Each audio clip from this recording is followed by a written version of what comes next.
right. Testing 1, 2. You should be able to hear me out there. We should be live. Let me just pull the chat room from YouTube.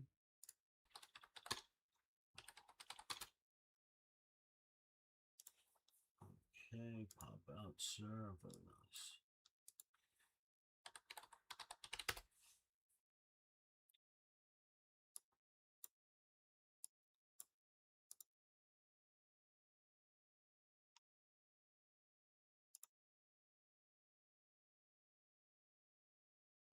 All right. Okay, you guys can hear and see. Very good. Both chat rooms are up and running. Pumped Out Fun, you guys can hear as well. Very good.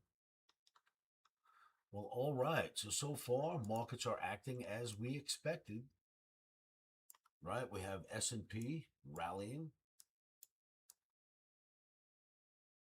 Nice hold after it got back into the pennant flag and above that green average. Very nice hold. And looking smart today.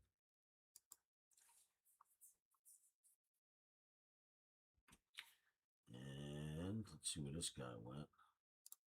Look at this guy. Look at the Omni. It's doing really well. Let's see if I can make this thing smaller. Look at that bad boy go, huh? Congratulations, you OmniX. Whatever the Omni Phoenix. Well done. I'll keep bringing in more buyers. You guys keep doing what you're doing. And we will let the people know that when new buyers come in, we don't chase them out. We buy with them. And slowly, organically, you will see this thing hit 15 million.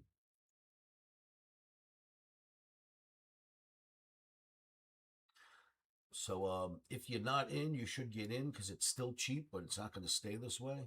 Coinbase, Phantom, Pump, you name it, you can get in there. So make sure you do, kids. Don't miss out.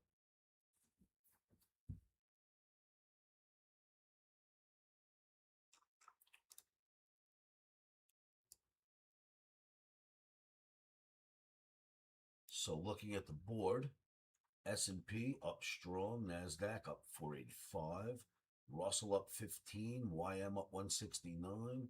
You've got Tranny down 200, the outlier. Gold behaving on the downside as we would have expected. Interesting that silver popped 123, but it's been getting its head handed to itself lately. Crude oil staying under 70. Not much action in the grains over here. Bonds, we prefer this to be green, not red. This guy here. We want that to be green every day because that means interest rates go down when that's green. When it's red, interest rates go up, and we don't really want to see that. Natural gas has been elevated for some time now. And that's about it for those. Stocks are a total mixed bag. Some up, some down. They're all over the place. Look at this board. It's like a Christmas tree of stocks.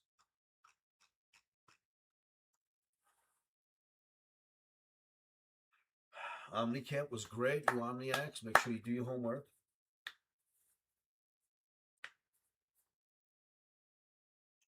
Coffee, 302. We're back to buying coffee again. Huh? That's up $24 today. Get out of town. Let's go see what that looks like. What's coffee up 24 look like?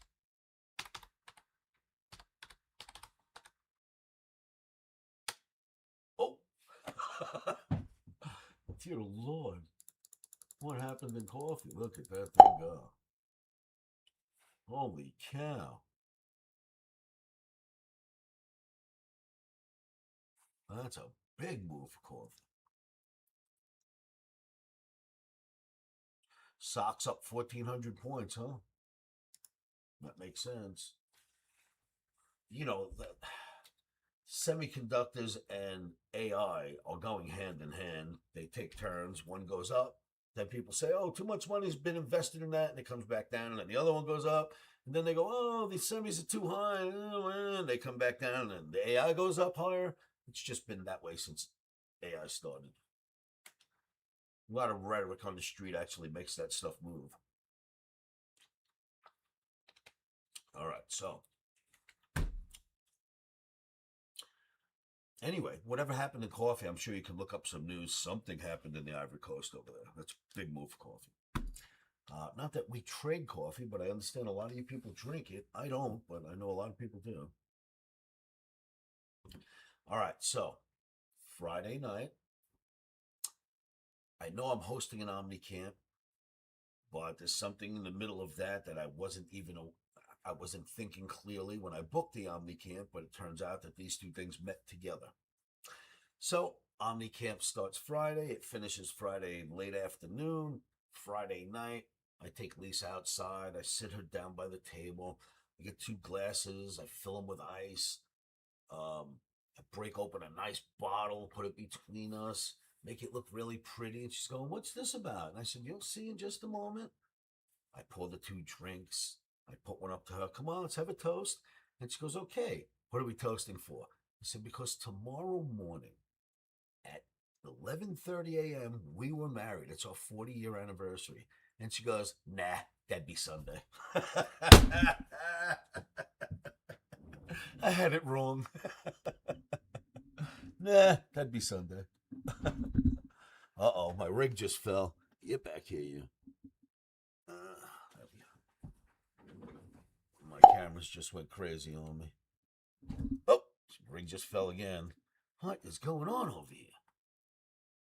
All right, it's a microphone stand and it's losing its. Let me go over there and fix it. Give me 1 second. I'll be the sound tech here. Microphone stand, why are you going crazy on me? That's better.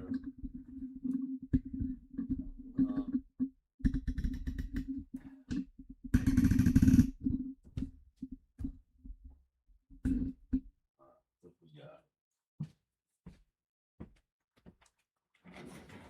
Now I just got to see if they're set right because they're all over the place, these cameras.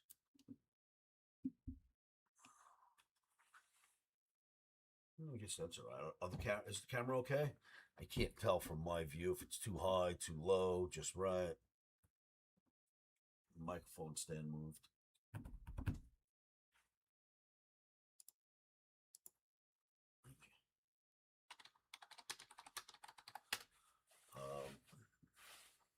Let's see these cameras. I'll just take it. It's a little bit high. All right, so, yep, I actually celebrated our anniversary on the wrong day, and I booked an Omni camp during our 40th anniversary.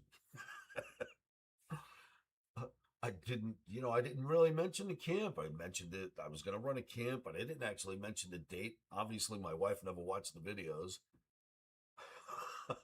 She wasn't angry, though. Lisa's cool. You know what? We've had 40 anniversaries together. We don't have to prove nothing to each other. It worked out just fine. Kids went out and bought us all kinds of great stuff. That was very nice of them.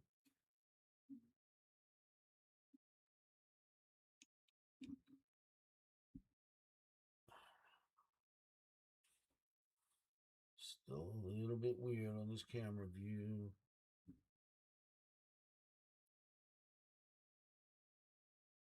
It's like it's hitting the ceiling or something. Oh. Well, we've got a big holiday. But this I wouldn't call this a reversal. It was we're in a bull market. I don't know what to call it. 40 years.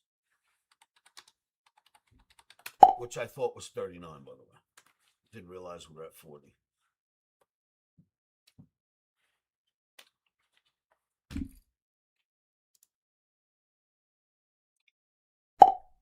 You know how many times we broke up? Never. Not once. Not once. Never. I don't like to be mean to the people I love.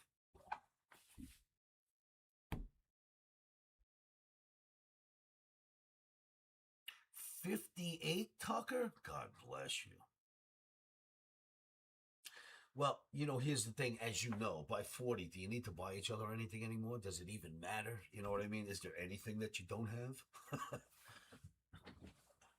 So, now you can just make it simple things: a dinner, flowers. It doesn't have to be anything extravagant. We've gone through it all.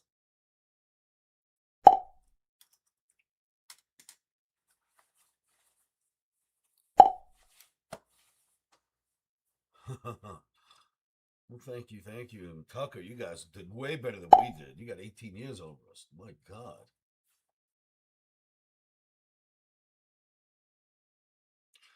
Are children a reason to get married? Absolutely not. If you don't have a good reason to get married, children are going to destroy you. And they're not going to enjoy their lives either. No, you got to be two people who get along real well before you start throwing kids into the mix.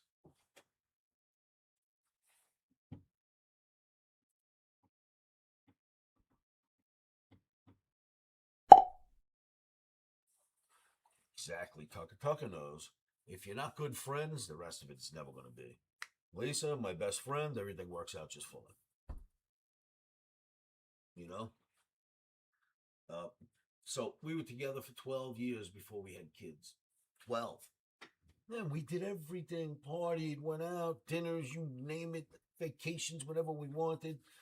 And, every now and then we babysit. And when you babysit, believe me, if you're me and Lisa, that's good for 5 more years. You know what I mean? Babysit one day, we get 5 more years of not wanting kids. So here we are, 12 years deep, and I decide, I'm sure Lisa would like to have kids. How about we have a baby? All right, let's have a baby. So we do. And things are great. Lisa's in the hospital, baby's born, she's a beautiful little girl. And Monday morning, I take them both home. Me and Lisa and the baby come home.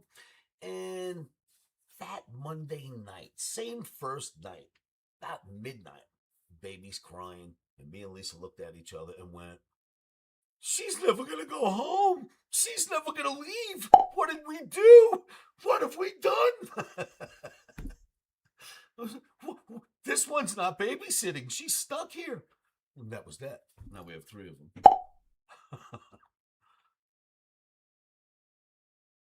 How old? Tucker? God, how old were you, Tucker?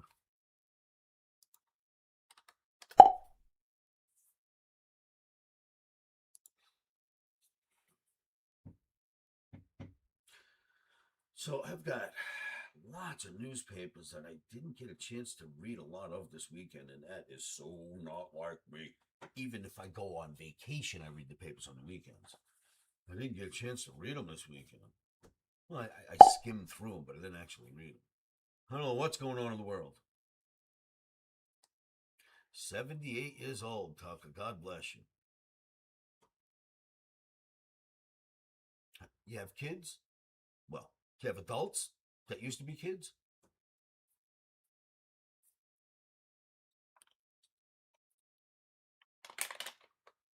We're having a conversation in my live trading room, live with Oscar.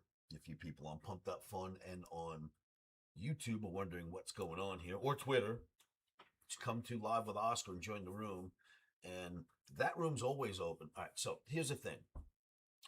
If I play music on Facebook, Twitter, YouTube, you name it, it gets me in trouble. I can't do what I do without music. So at the end of each day, I shut down all the other streaming. I leave my main room at livewithoscar.com on and I crank music while I do my analysis. This streaming to YouTube and Twitter and everything else is stopping me from listening to music. It's killing me. So I don't keep the streaming on Pumped Up Fun, on any of the other stuff, only in my live room because I own that and I'm not going to find myself for playing music in the back room. So if you guys want to always hang out with me, just go to livewithoscar.com. Join the room. I'm not going to throw anything in front of you to advertise. You guys know where to find me. Join the live room, and this way I can converse with you. I can play my music. We can listen to things on TV without me getting in trouble for that. Because anything in the background, by the way, I got a copyright infraction on Thursday for playing a soccer game. It was very low, but it was in the background on TV, and it got YouTube picked it up, and I got in trouble for it. So, got to be careful what I do on just live social. When I'm streaming to social networking, it's not my own private spot, so I'm gotta watch what I play. I played my daughter's music once, and I got copyrighted for that. And I own the child that made it.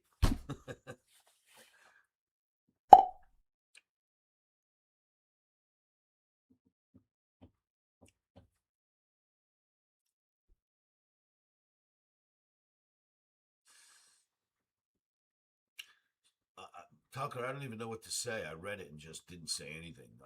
I don't even know. I don't even want to go there. My apologies to you. I don't want to think these thoughts.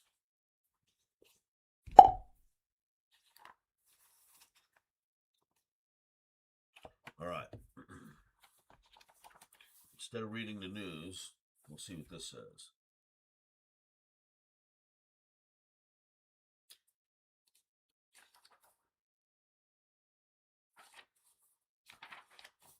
Anything profound in here?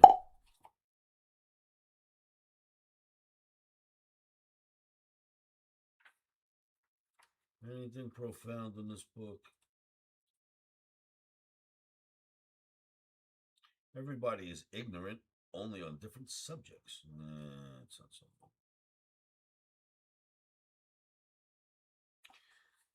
If you lived well, your smile lines are in the right places. If a man happens to find himself, he has a mansion which he can inhabit with dignity all of his days of his life. James A. Manchester. These guys are old. Huh? Let's go to the back of the book. Speak the truth, but leave immediately after. Don't do that. Don't do that if you're in court. You might not be able to leave. Don't aspire to make a living. Aspire to make a difference. Now that I can sink my teeth into. That's what I'm here for. I'm here to leave a dent on this planet, and I will have left one by the time I'm gone. People will know I was here. Oscar, do funds mark up their holdings at the end of quarters? Seems like there is, absolutely, positively, 100% there's window dressing. Yes, 1,000%, Tucker. More so at the end of the year, December. But yeah, you can expect a little window dressing at each quarter. And there's nothing evil about it. There's this. We're at the end of a quarter. How are we doing? Well, some stocks aren't doing well, some are. Well, let's get rid of the ones that aren't doing well. Start the next quarter with the right stuff. It's more that than window dressing. Because you're not really getting bonuses till the end of the year anyway, right? So it's more about cultivating the crop during the year. And then I think they do the window dressing more towards the end of the year.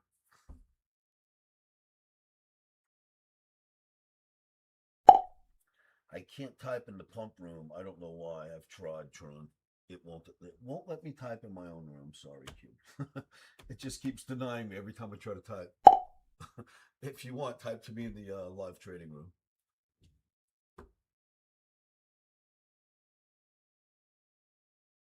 There you go, Tron. Yeah, I don't know why. It pumps pump, you know what I mean? It is what it is. Today, I'm not allowed to type in my own room. Okay. Let's see what else we got in here. We need to speak this afternoon, if you don't mind.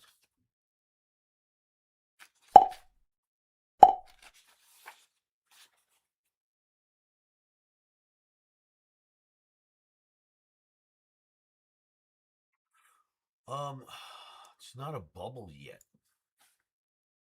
You realize that it went from an embryo to a small child, and that's all it is right now. It's a small child on its hands and knees.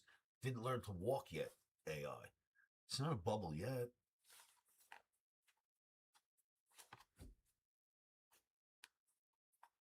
You know what, though? Let's talk about this. How many, please answer in YouTube as well, Pump.fun, my trading room, Twitter, wherever you want to answer. How many of you think that AI is a bubble that will burst?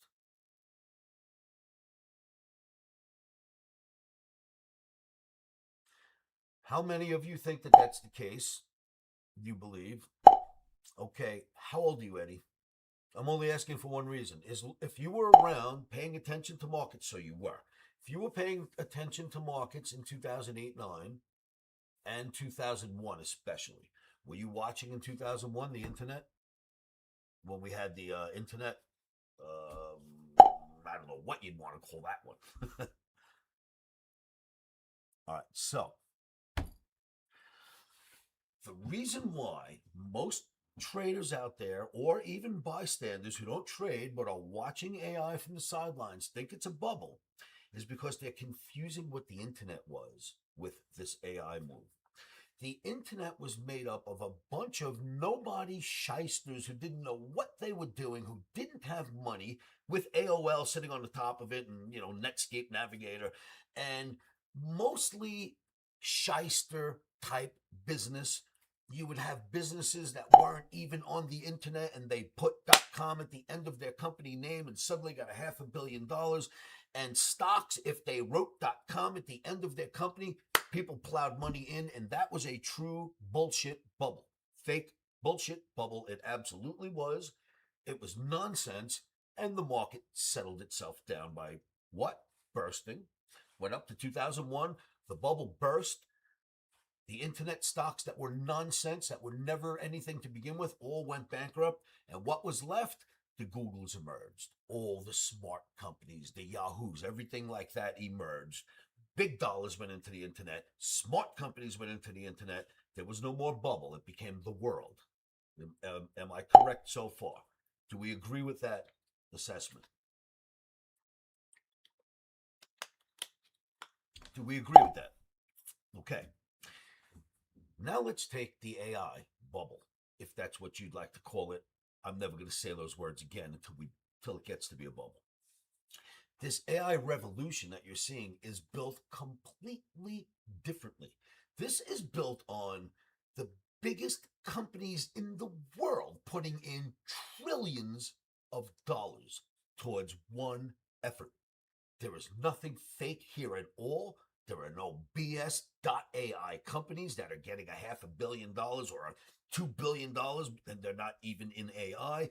This is real serious stuff.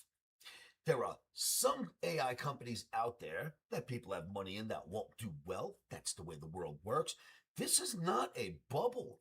This is a revolution. This is the internet after 2001. That's what you're seeing now. The bubble in the internet was because the wrong hands got the technology first.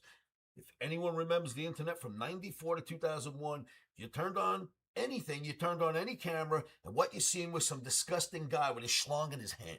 That's all that was on the internet. It was disgusting.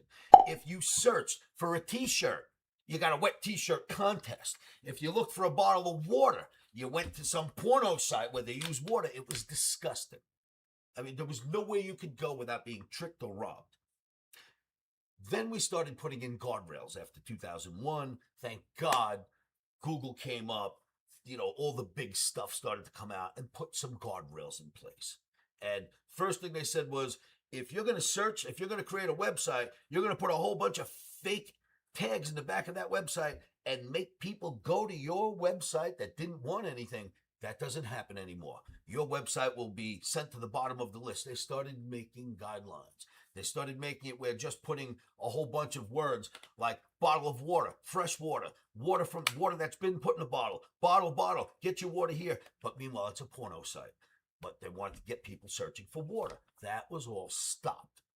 Bigger companies started to come in. They started to lay out the tracks for what we see today, and that has not been a bubble. Okay. AI did not start as a bubble. AI started as the internet after or post 2001. It is not going to burst. It's not going to burst. There is no bubble here.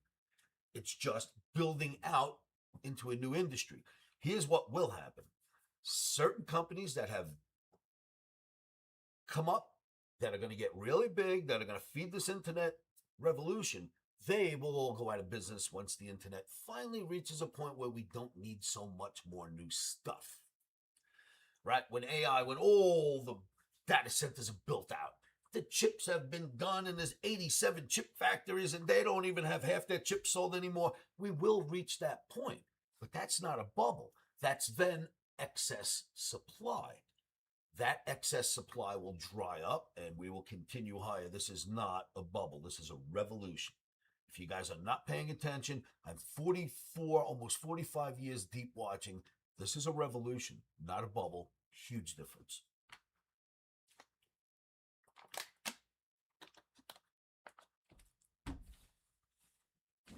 Up to you if you want to believe that, but I have witnessed for myself, so I don't need anyone's opinion. I'm a very level-headed, strong-minded person, but I'm more than capable in this split second of changing my opinion from yes to no, good to bad, red to blue. Doesn't matter to me. I'm very quick to change, so I'm not stuck on any one thought ever. I'm not on one side of the politicians. I'm never a bull or a bear. I'm very easy to move to either side. That being said, at the same time, when I see something, nobody can convince me that I haven't seen it and what the result was that I seen for myself didn't happen. I know I believe in my shit. When I see stuff, I believe in it, right? I seen all the stuff before this. I promise you, this is not a bubble.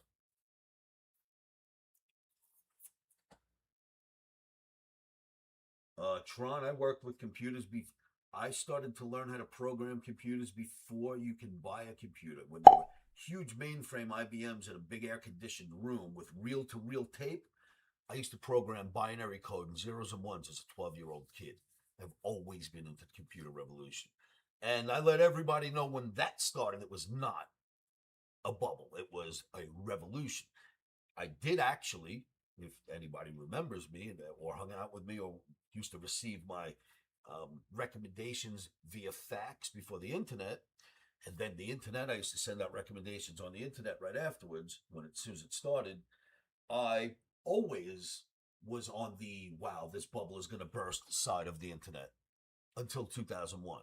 I was always waiting for that day to finally come its way because of how badly it was patched together when it first started. But no way do I have that same view about this AI. It's not patchwork, it's ginormous companies that know what they're doing that are putting money behind this. It's literally countries and they're taking their sovereign funds and backing AI. This is not a bubble. This is some real stuff going on.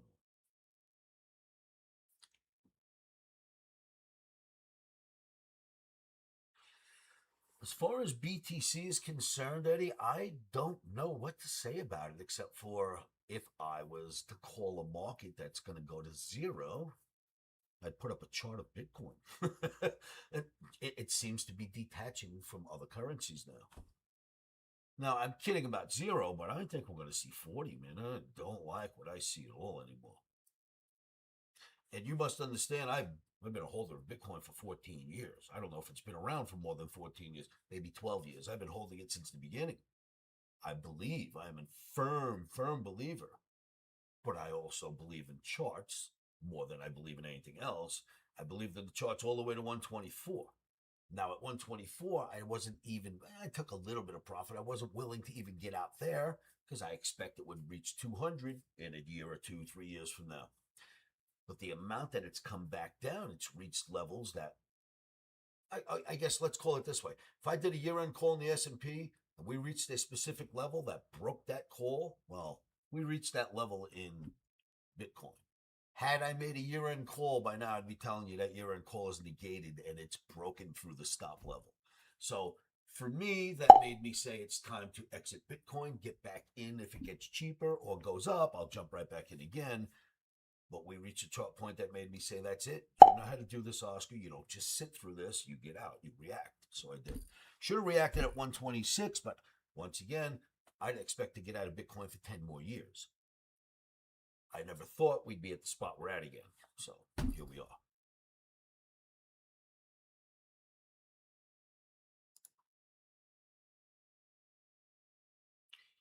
So I can't even show you my whole Bitcoin chart. Nice chart there, but it's candlestick, so I don't care.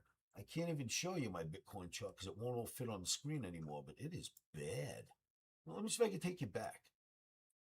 Let me just watch what happens here. This is bad. Let me move my camera so you guys can see everything. Where are we now? This is not H anymore.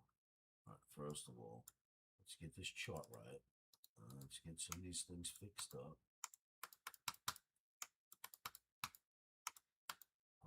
Okay, I guess we're not going to let me change anything. This machine needs a reboot so badly. Anyhow, thank you.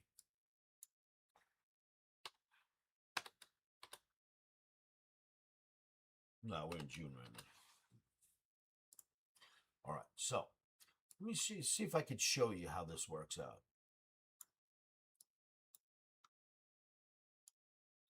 Bitcoin started to rally. Oh, I'm sorry, the camera. I didn't see where the camera was. Get the camera out of the way. All right. Bitcoin started to rally. So let's see if we can grab one of these little guys here. It started to go. It hit my 84,000 target. Unbelievable. Then it went through. It hit the 91,000 target. And then, of course, I had the 126 ultimate target. And it just kept going. Nothing goes straight up. And bam, somehow 126 is the ultimate high, which is ridiculous because I made the call a year before that. Wow. You know what I mean? Just wow. So we hit 126 using technical analysis. And that seems to be the head of a small head and shoulders. All right, I'm not going to worry. I'm not getting out for a long time anyway. This is long-term trading for me. I'm going to stick around. We go into a bear flag. Out of the head and shoulders, bam, bear flag, drop through. Okay, that's getting ugly. And it continues. All right, now we start to move to where we are today. Drops out of that flag, literally creates another one, drops out of that flag. Now it's getting lower than the lowest low it's been in a while. Made a bear flag, and watch this, gets worse. It doesn't get much uglier on the weekly. You couldn't get much uglier than that. I don't need to draw a single trend line on that. A chart doesn't get much uglier than that. So I went, oh, dear Lord, there's no need for me to be in that anymore. So it is decoupling from the other cryptos. It's becoming something that while it goes down, everything else is able to go up. Now, if you can't see it, this is just bear flag after bear flag, head and shoulders. I mean, it's just nasty. That is an ugly chart. My reasoning for getting out of Bitcoin. I never thought I'd be saying these words, but I got myself out a few days ago. I'm in shock almost that I did that, but it is what it is. My son said, what do you mean you're out of Bitcoin? You didn't even keep any? I went, kid, I got out completely. He was like, no way. It is what it is. Told him I'd rather put the money in my own coin than Bitcoin. And if you think I'm kidding, why wouldn't you want to be in this as opposed to being in this nasty thing? You know what I'm saying? I'm not blind. My eyes don't deceive me. You could be in this, or you could take your money out of that, and you could be in something like this. That's where I went. I'm not telling you what to do, just letting you know that after 45 years of watching, I know what to do. I don't know if you want to do it. I'm not blind. Just saying, kids, do anything you guys want to do. Just telling you what I did. But I will tell you this, I've got a pretty good pair of eyes. You really couldn't ask for anything to do better than this. If you look at this trend line, it basically goes right underneath. Right? If we stretch it out, it would go right underneath where it's breaking out again and breaking out of the channel. And there's that compared to this. I mean, is there any comparison? It is decoupling, by the way. Solana's able to go up. Ethereum's able to go up. Bitcoin's not. So it's decoupling. It's having a problem.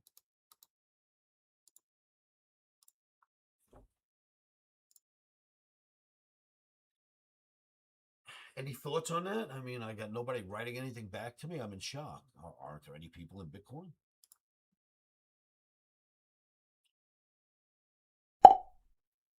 Did I get my mug out of the? Well, I don't know where to put it, Neil. That's the problem with that chart because what I'm looking at doesn't have my video on it. I'm looking at just the screen. In other words, I'm looking at the quote board, but I don't see a video on it. You guys do, so I kind of never know where it is. I have to keep fishing around for it.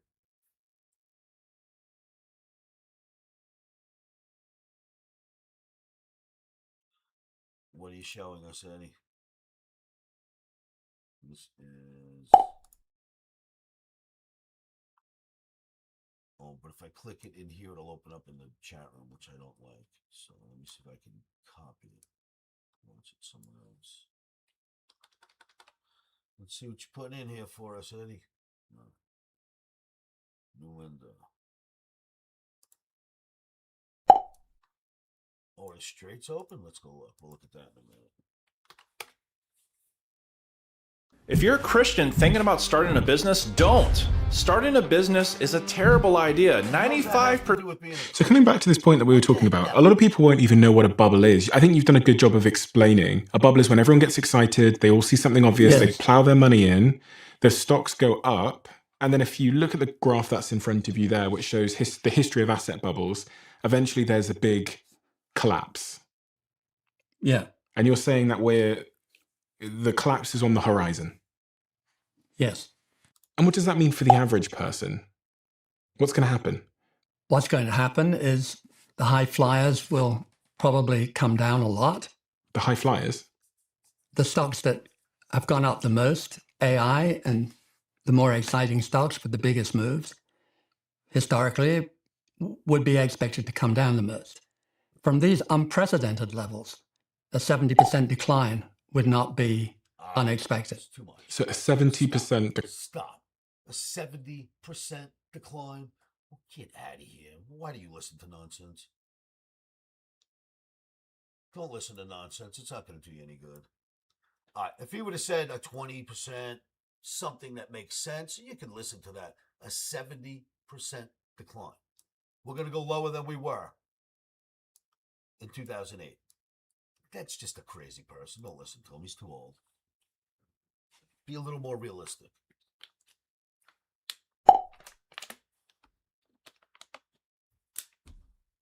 It's asking for too much. All right. Will the U.S. government allow our market to drop 70%? No. We've all been around. It's not going to drop 70%. It won't be allowed to. It's just stupid. It's a stupid opinion. Dropping, yeah, I get that at some point when we finally reach that place where it's all built out and all the companies that have come in too late will pull back. That's not 70%. Get out of here. It's the end of the world, it goes down 70%.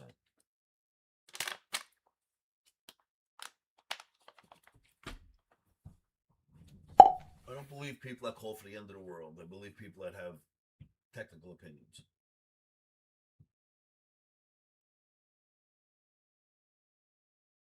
That's what I'm trying to say. Our market drops 70%. There'll be no money left in the world. That's too much. All at once? Get out of here.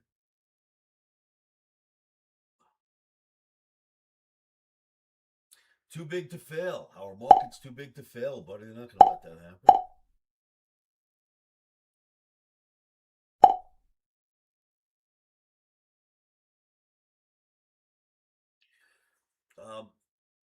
Now, Tron, I promise you, if you were with me in 2007, 8, well, the middle of 2007 into the beginning of 2008, I was the most bearish guy you'd ever find in the world.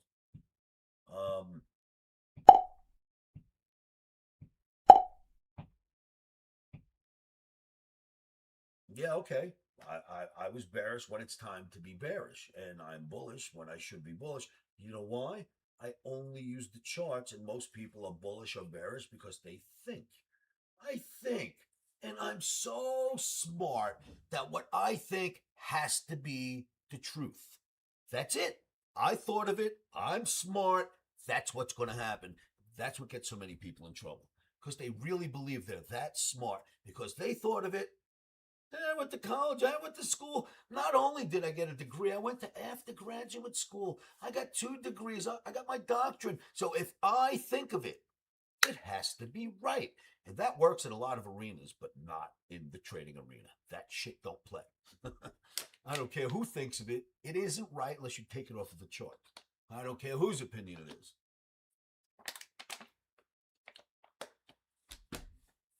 If you can't find it on a chart, it didn't happen.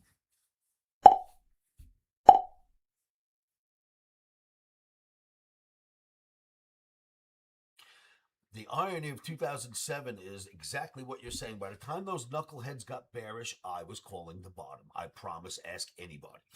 I was out there calling the bottom in the beginning of 2009. Actually, in the middle of 2008, I gave the bottom out, where the bottom would be, the price of the bottom, and what year it would land in. You go back and watch my videos, and I promise you that is absolute. I told everyone, not this year, expect next year, out into the first quarter of next year, 2009, we're going to hit 668, smack in the S&P. We go through 2008, we get all the way down to 680. Beginning of 2009, we hit 668, smack on in March, that I called the low. That made me come out and do videos for 1290 after that. Finally, we reached an inflection point, and I was able to call the 1290 rally. Anyone who's been following me knows that's absolutely true. Glenn, you remember that, right? Exactly right. I wouldn't post 666, so I made it 668. You remember that, Tron. And I told everybody that. My call was 666, but I'm not posting that, so it's 668. And it went to 666. No one can do that by speculating because they thought of it, right? No one can do that.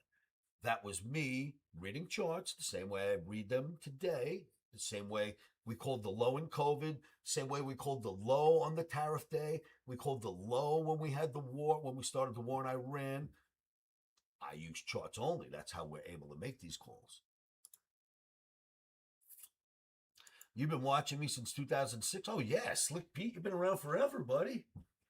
All right, I know you, Slick. And thank you very much. Single as well. You've been watching for decades. Thank you very much. Which is why I now I forced the issue of now going live on YouTube, because I have to say I've got YouTubers that have been following me since video one. And I have people that have been following me on the internet since 1994, when the internet came out. That is no lie. As soon as the internet came out, you know what? You guys are watching. You want to see something extremely cool? Let me see if I can pull something up for us. Watch this.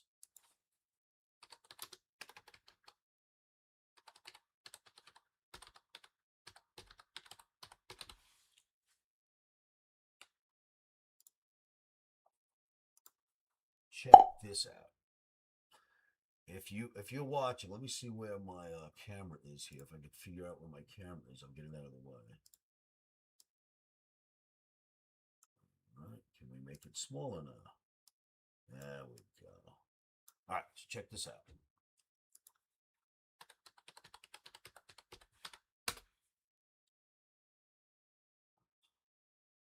Futures Inc. How do we get there now?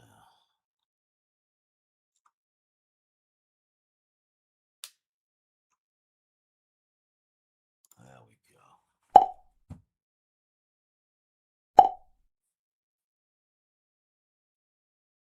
The internet came out in March of 1994.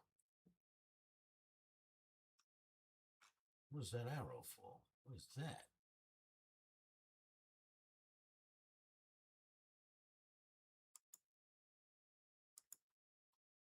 Why are we showing me the wrong website? There we go. It was just going crazy. This website came out in 1994. Internet came out in March of 94. My website was out in October of 94. And it does exactly what I do today. Watch this. Click on the daily trades.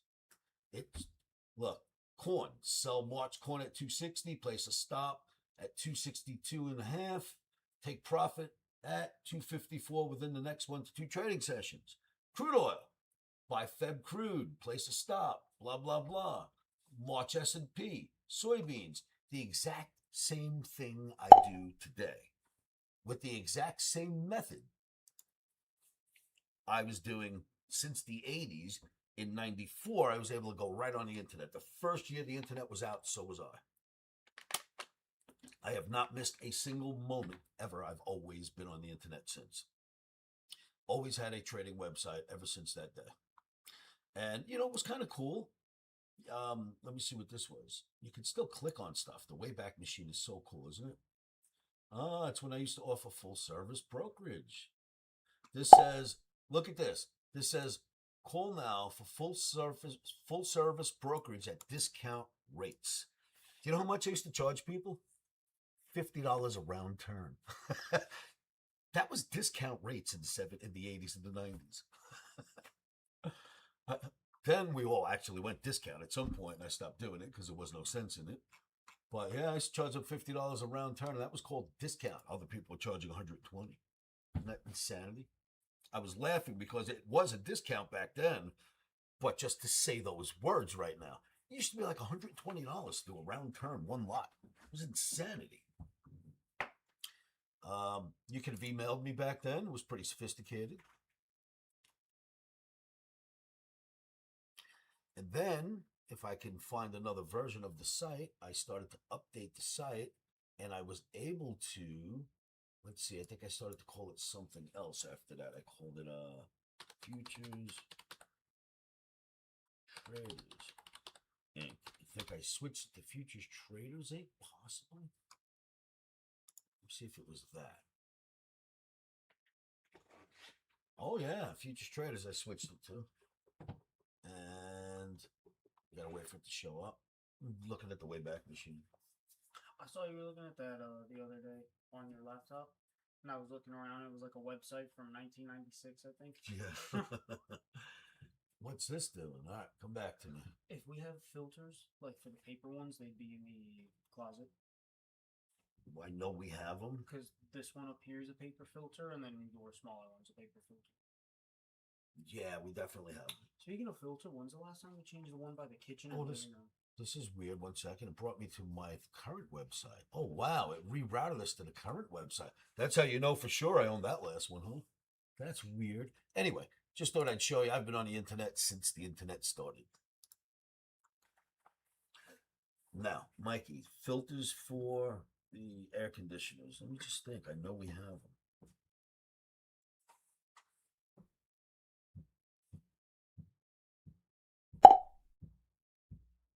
Hey, Eddie. Oh, you know what? Unless I'm wrong, check inside the green room, inside the Mark. yeah. I know we have them. I can hear. Yeah, I figured they were in one of the two closets. I'm gonna have to walk around with you maybe, but I know they're here. No problem. And then the living room vents. I don't know when the last time we changed those, unless it was last time. We have Oh, by those the here as kitchen. well. I did when we do all of them. I always do them. Oh, okay. So I just don't think. those need to be pulled out as well, but you can't throw them out because they're actually two different. Yeah, and we cut them. They're two filters. I got to cut them in half and put them together to make one because it's an odd shape that they Yeah. don't sell anywhere.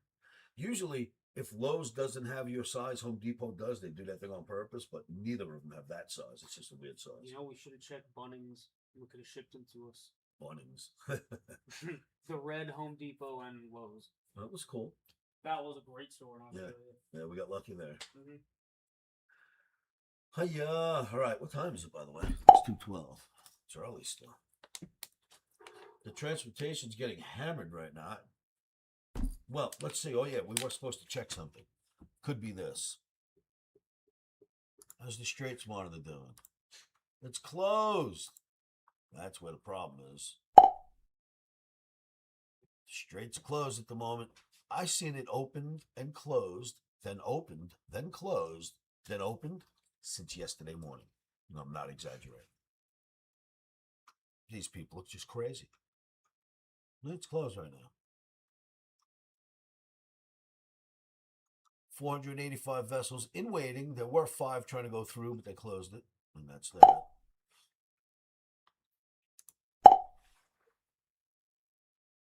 That's what it should be called, the Straight Jacket of Hormuz. I like that.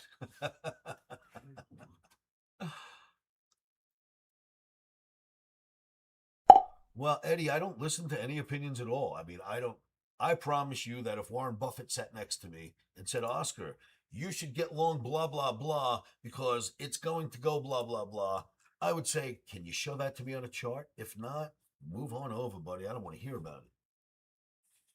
If you can't show me on a chart, I don't want to know, so I don't listen to anyone's opinion because I can look at a chart myself. What have you done, Michael? I know. That was the worst thing I could have hit. It's the way it works. The click of a mouse sends everything into an uproar. So here, what you need to click on is that. Do you use a poster or anything? Okay, up there. Good. No, boss. Oh, Just wow. the Thank boss. you, honey. You're welcome. And then the chat room is here. And what were you trying to do? Oh, I was just looking around. I was just trying to put everything back. My volume is very low. Now, this has been a problem on YouTube. I don't get this. I don't understand it. Volume is cranked pretty good everywhere else. But I have heard that a few days ago about YouTube as well. And I don't know if it's me or YouTube. I don't know what's going on there.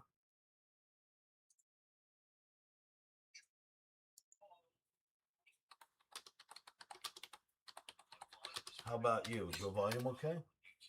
This is half. That's half volume? Turn it up all the way. But I have heard that a few days ago. No, the volume's pretty loud on YouTube. That's full blast on a phone. This is on a phone. Full volume. You can even hear me typing. How about you? Is your volume okay? See what I mean? This is half. Everyone can hear you typing, let's be real. Me too, though. What's You're that? not alone. I type kind of hard as well. Well, you can hear me Tap, tap, typing tap. in another city. It must be Oscar typing in Vegas. Do you hear that keyboard? Must be crying right now.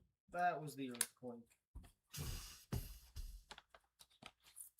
Alright, so you gotta go find the filters. All righty. 69.48. New low in crude oil. This is good. So I was doing camp and I wasn't able to check the room. How many of you survived the S&P rally yesterday and were able to get out after the dip or on the dip? I wasn't there at the time, you know what I mean? I wasn't able to pay much attention to it except for do the flash updates from upstairs. Did you guys survive that S&P rally and then it came back down and we got out near break even? Did you guys get through that? You didn't? No, huh? I didn't expect a lot. Probably half the crowd did, half didn't, because half of you use bigger stops than I do, which is okay, but crazy. Oh, no, Neil, I hate when that happens.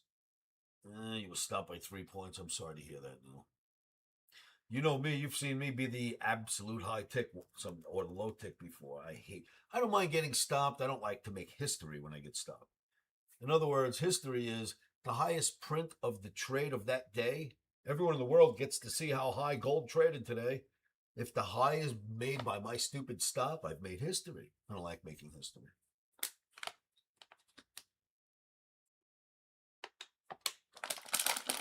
Another new low in crude oil.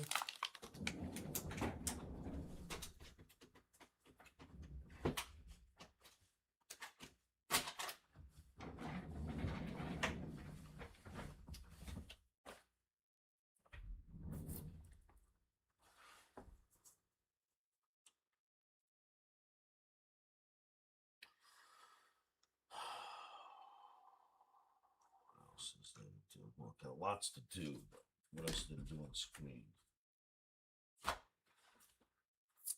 You know, being that we're going to have to spend the next little time together, next couple hours together, I'm going to go grab my newspapers that I didn't read over the weekend, but I did skim through. We'll see if there's any headlines that are worth us reviewing. You know what I mean? We'll take a look at what's going on there. Give me 2 minutes. I'm going to go grab my newspapers. I'll be right back.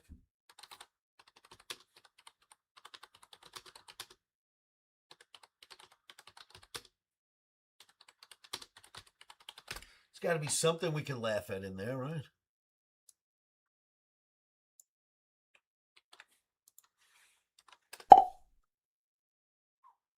And I can't type that in pump, otherwise I would type it in pump. I'll be right back, kids. We're going to get newspapers.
Okay, we have writing material. Well, reading material, I should say. It's already been written. It's already been written. We're reading.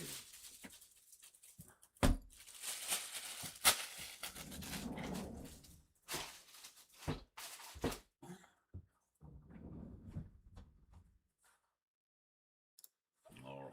See if anything shows up on the headlines. Glasses time. Binocular time.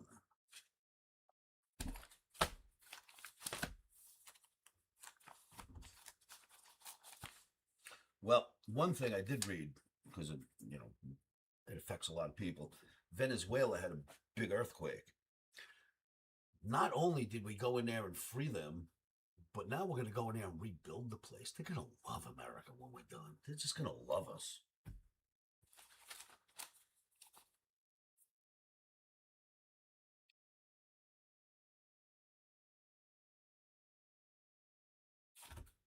Let me see if I can find it. All right. Emergency declared in Crimea as the Ukraine hits it very hard.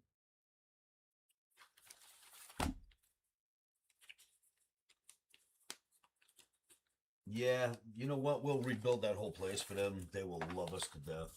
And we're going to have a good ally there with a lot of oil. Trump's done some interesting things. And then, of course, Mother Nature helps it all out.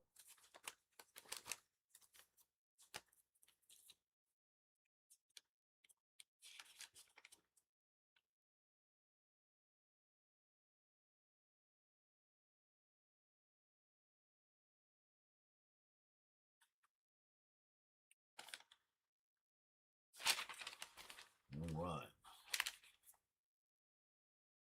We're only going to look for stuff we can make fun of.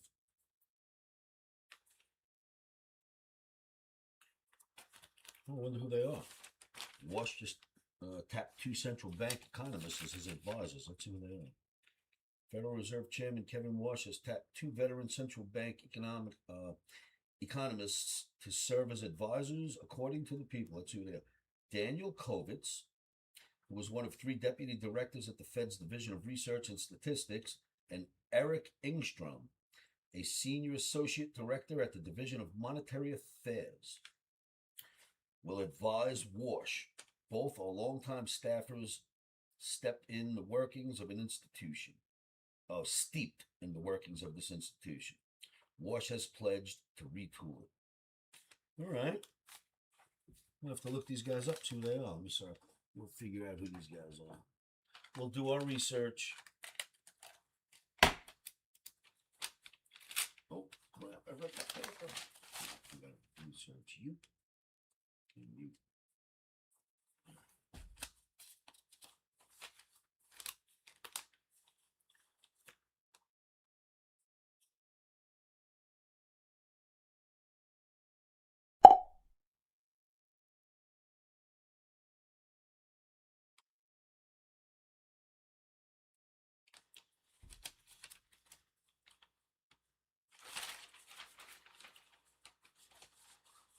Yeah, this thing in Venezuela's got to be horrible. Just horrible. It was a bad earthquake. But oddly enough, I'm on page 6. It doesn't even show up yet.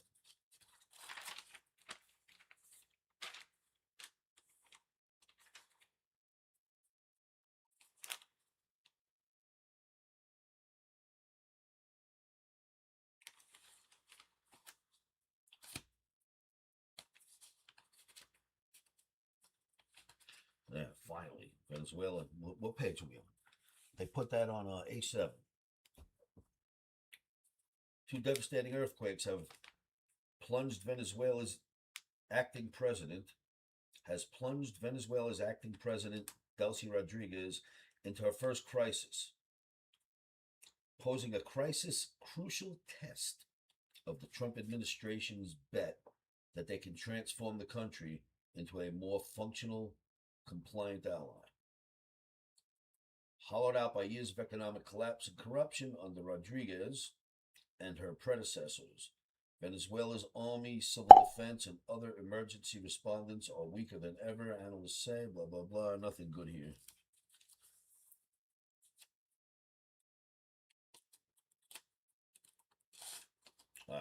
Trump administration wants to showcase its new partnership with Rodriguez and can deliver what Maduro's government couldn't: the ability to effectively, this is not even written right, the, the ability to create stability, effective disaster relief, and a more functional Venezuela state. So they're going to come in and put all kinds of money, build everything back up. It's a beautiful thing.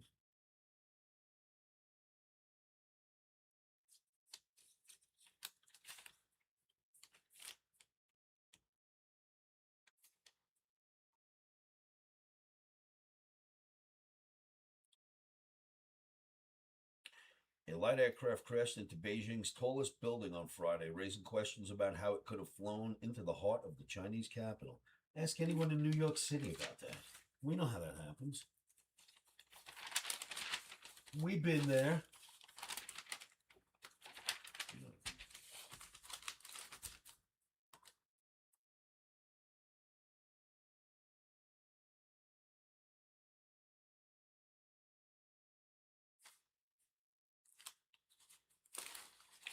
All right, so what's up next?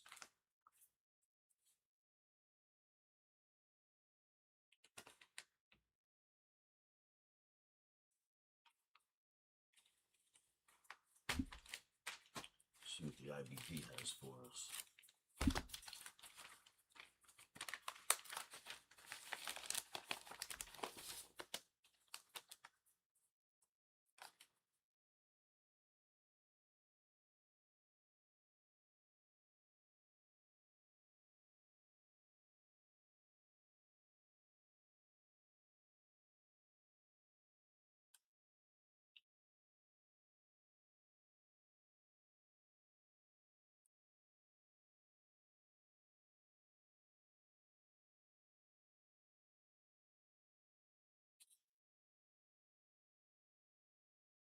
Check those.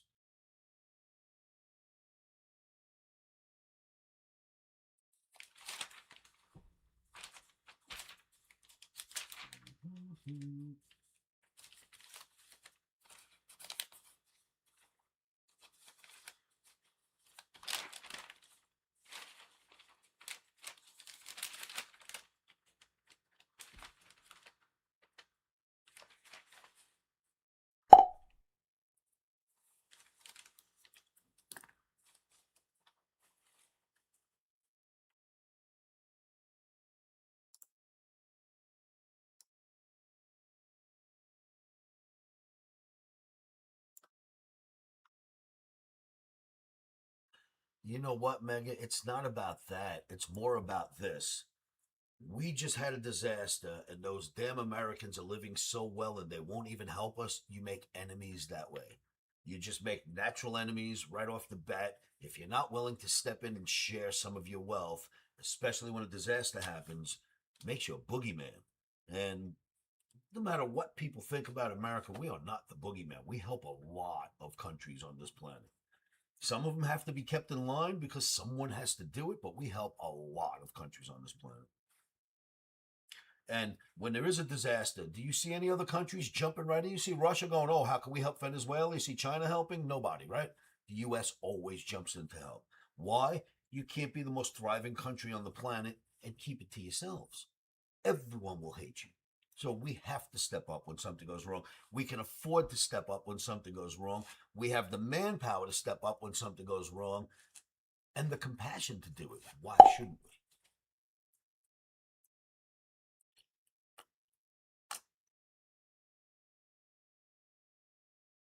Oh my God, Court. That's a disgusting thought, but I'm sure you're absolutely right about that. That's, oh my God. It's a whole nother part of this world that we can't fix because that happens individually. There is no one organization to go after. I understand it happens a lot here in Vegas too. Well, you don't see it. No one ever sees it, but we hear it happens.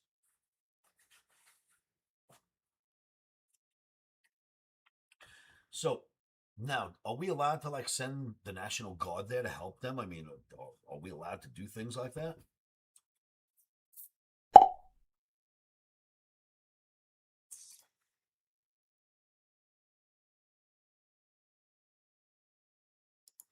Oh, no doubt. Are you kidding me? You know how many kids were brought into this country from Mexico when that border was open, or from every country that probably was stolen from where they belong? That was a terrible thing to do. Europe doesn't understand. Europe just doesn't get it. They just leave their borders open. It's turning into our European friends aren't going to be the same countries in another 10, 15 years. They won't be what they were. I don't know what they're going to be called. I don't know what they're going to turn into, but it's not going to be what it was. At some point, you have to stop, let everyone assimilate, become a society again before you open up borders again. Another 50, 80 years, you know what I mean?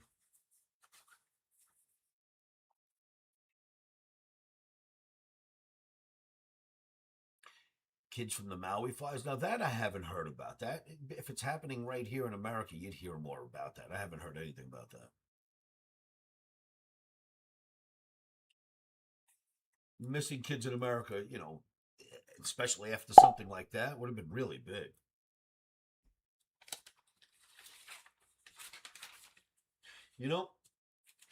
Out of all the bad that came from Epstein, there was one good that came from him. You know that, right? He cleared Michael Jackson's name, which the guy deserved. He never deserved any of the crap they did to that poor kid. Total bullshit accusations. In the paperwork of Epstein, if I haven't actually read it myself, sorry to say, I like to always be factual of things I've put my eyes on. This I didn't put my eyes on, but I remember when it was news a couple of months ago that basically Michael Jackson was going to expose what was going on. And as soon as they caught on to that, they just sent person after person after person to go after him and make him the boogeyman before he even had a chance to point his finger elsewhere. And that stuff came out. So something good did happen there of all the bad that happened. That poor guy deserved his name cleared while he was alive, not after his death. What a shame.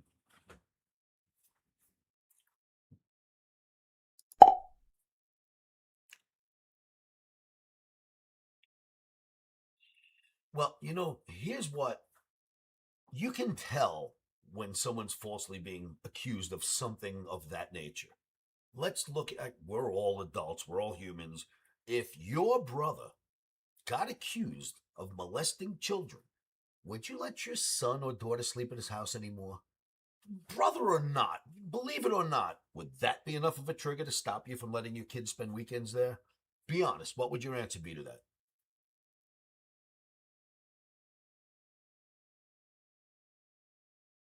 My answer would be my children will never sleep at their uncle's house again. Love my brother. I don't believe he did that, but my kids are never sleeping there again. That would be my answer. Wouldn't it be yours? All right. All right. So let's pretend you had one. You have a sister? Do you have a relative? If you had a relative that you love that was accused of that you didn't believe, you still wouldn't let your kids go there anymore, would you? Now, his brothers and sisters all have children. His brothers and sisters have said all throughout the time, we send our kids to his house every weekend. There has never been a single issue ever. This is nothing but bullshit. Who would send their children there if they thought that was going on? I send my kids there. My sister sends her kids there. This has never happened. It is all make-believe. Now, the truth is, that Michael Jackson's brother would never send his kid there again, whether he believed it or not, if there was anything going on. Right? And I'm sure his kids can speak. They're not babies. They all know how to speak what Uncle Michael is doing. Never has there been an accusation from anybody. Bullshit what happened to that kid. Total bullcrap what happened to him.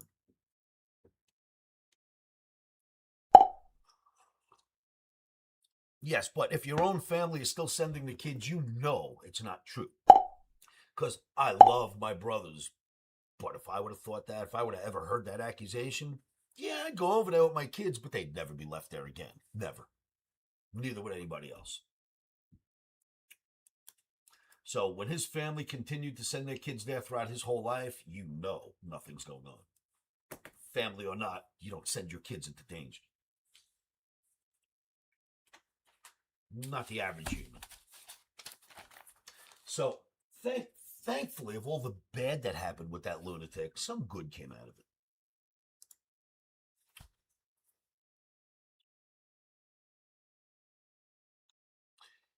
Where's all this good stuff?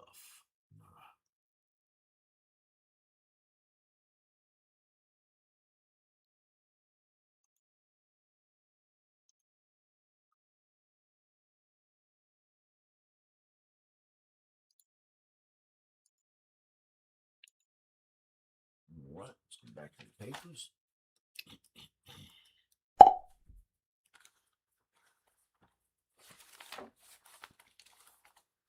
Is that it? Is that the stat? Let me look at the chart. I'll tell you if it looks like that. Is that right?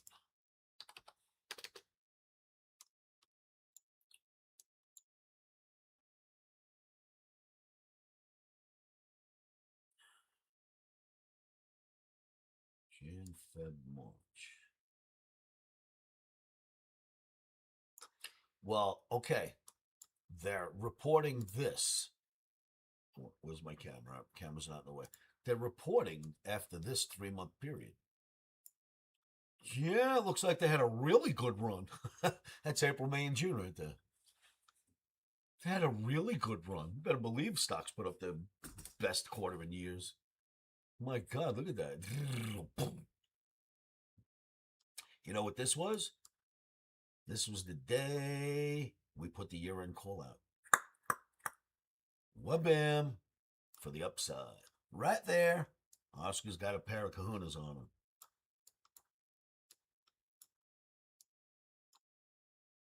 So yeah, that's basically why they had such a good quarter. Stocks. Look at the chart. It's just amazing. The chart tells you everything.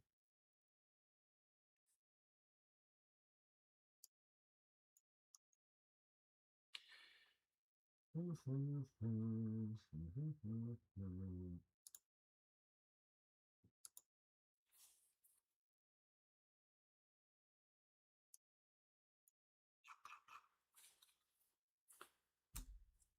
right, we're gonna finish this one.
Jamie Dimon's going to be replaced by Doug Pinto, huh? When does that happen?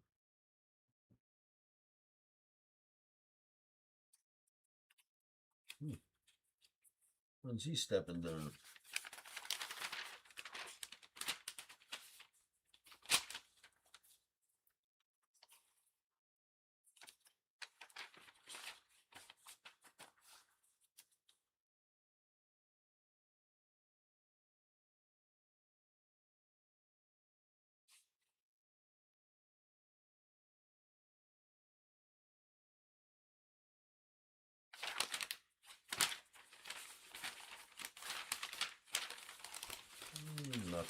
Nothing worth sharing there. Let's see this guy.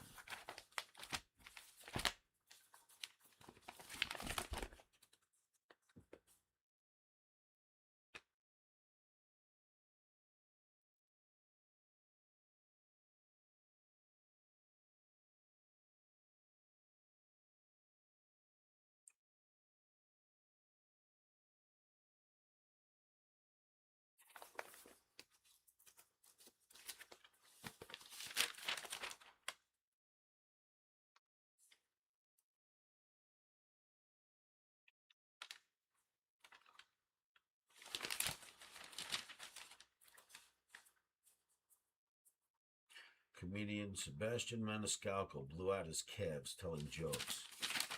How does that get this much print? How does it get this much? Who cares? How does it get that much space in the paper?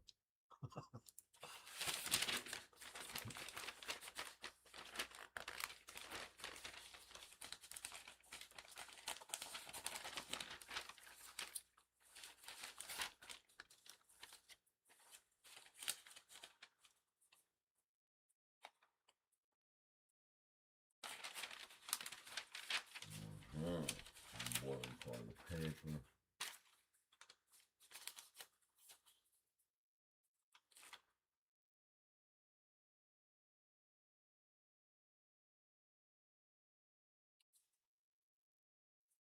Wow.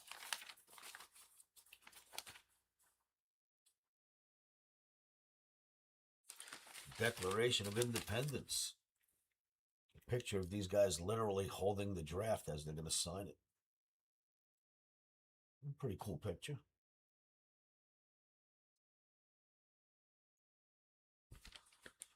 I think that's a cool picture.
What you got for us?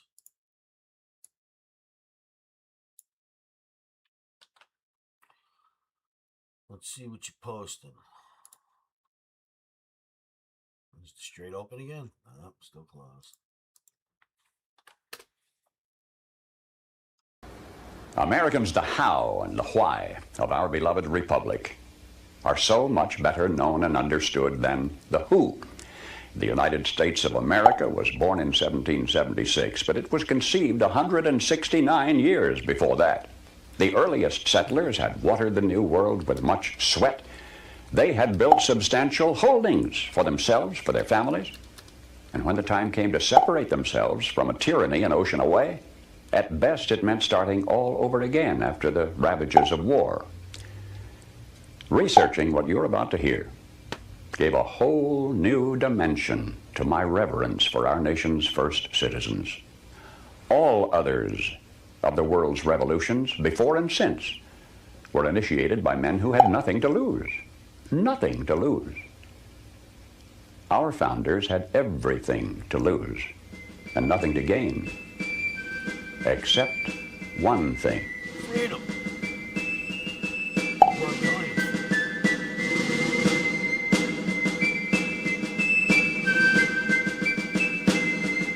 Hello, Americans. I'm Paul Harvey. You remember the cherry tree fiction. A long time after you have forgotten the more earth-shaking history-making episodes in the life of George Washington. You have misplaced in your memory the details of Ben Franklin's statesmanship, but you remember his flying a kite. Joyce Kilmer was a great military hero, but the only thing you personally recall about him is his poetic tribute to trees. maybe of this current decade, that which will be remembered best will not be its wars and its moon rockets or its crumbling frontiers or the giants who lived and died. Maybe all that'll survive to linger in the day-by-day vocabulary of generations yet unborn may be the songs of a Memphis minstrel or the reincarnation of... They might. I don't think I can play this. Although it's on YouTube, isn't it? Is this a YouTube? No, it's on YouTube. I'll be okay. It should be okay. Electric automobiles.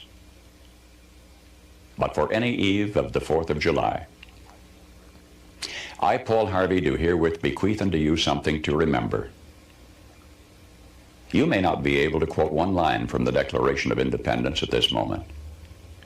Henceforth, you'll always be able to quote at least one line. It's in the last paragraph where you will recall when I remind you, it says, "We mutually pledge to each other our lives, our fortunes, and our sacred honor." In the Pennsylvania State House that's now called Independence Hall in Philadelphia, the best men from each of the colonies sat down together.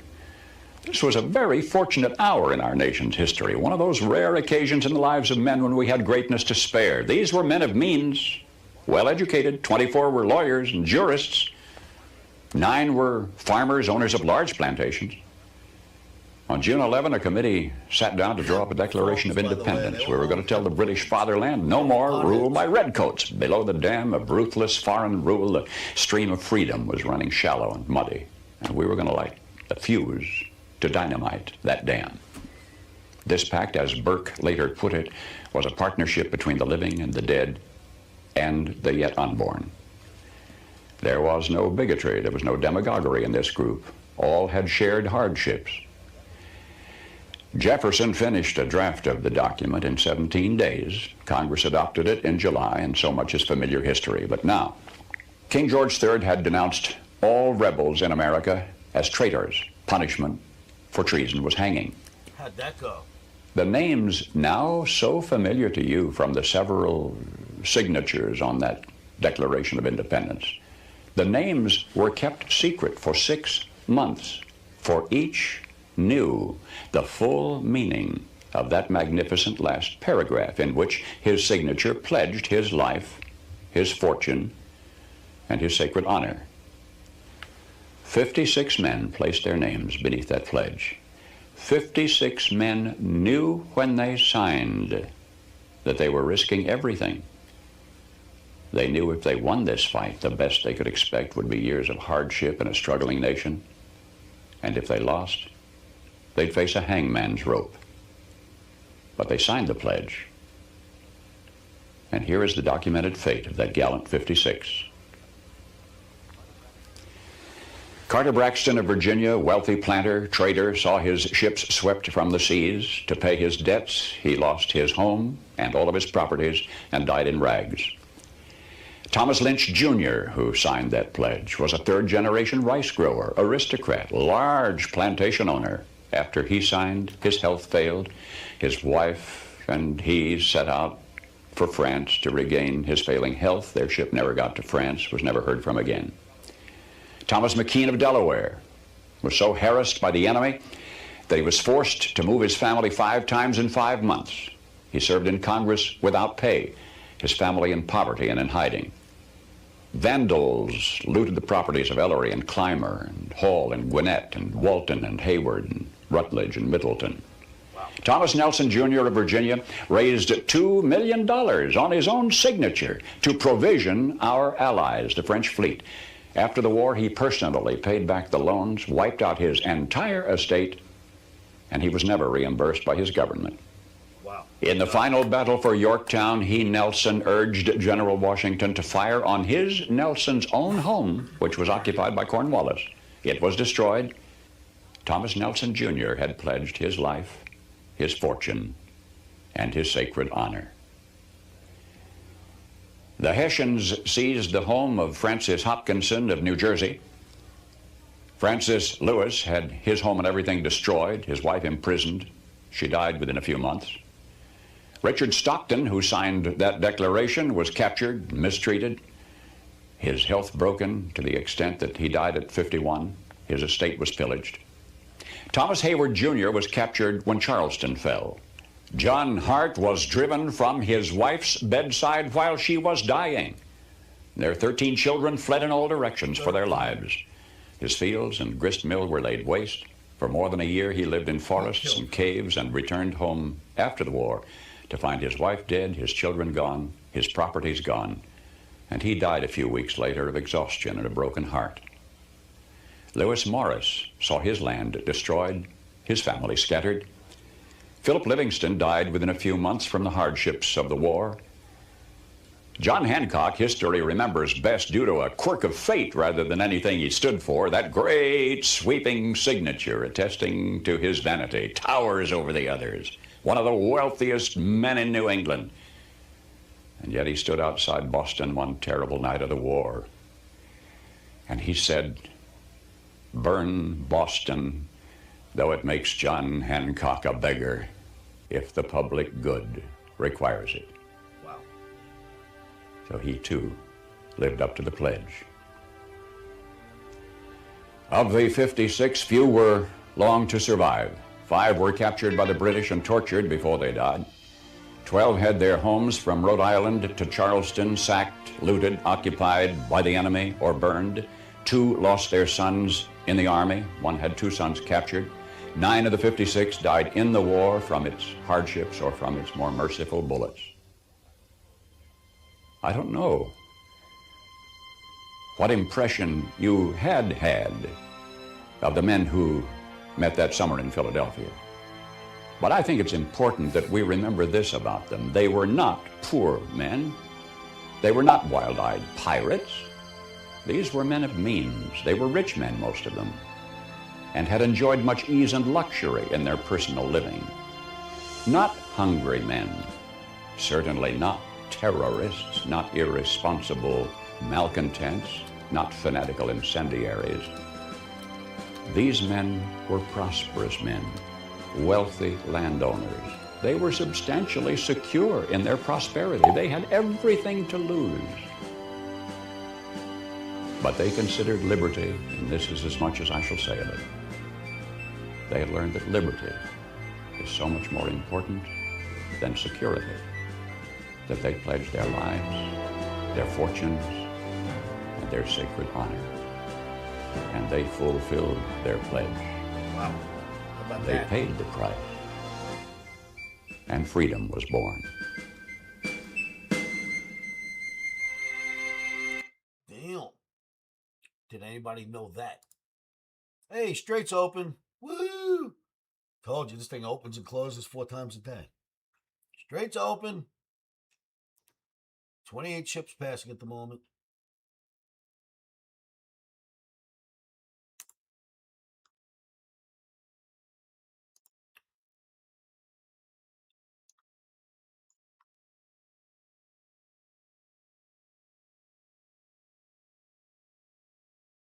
All right, let's get some quotes up here.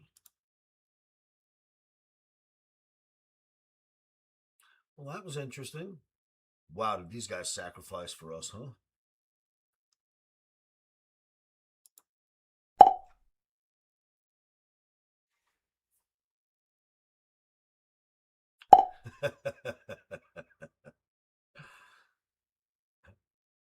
The straitjackets of Hormuz, I think, works better. I think there's very good coin you gave it. Right? We think times are hard now. That was unbelievable listening to that. And I guess they all knew back then once they signed it that this was going to happen to them. They signed it anyway. It's not like they didn't know, just think of the times. That's why he said they didn't say anything for the first few weeks. The signatures were hidden so these people could, I guess, try to hide what they could hide. Safeguard their families.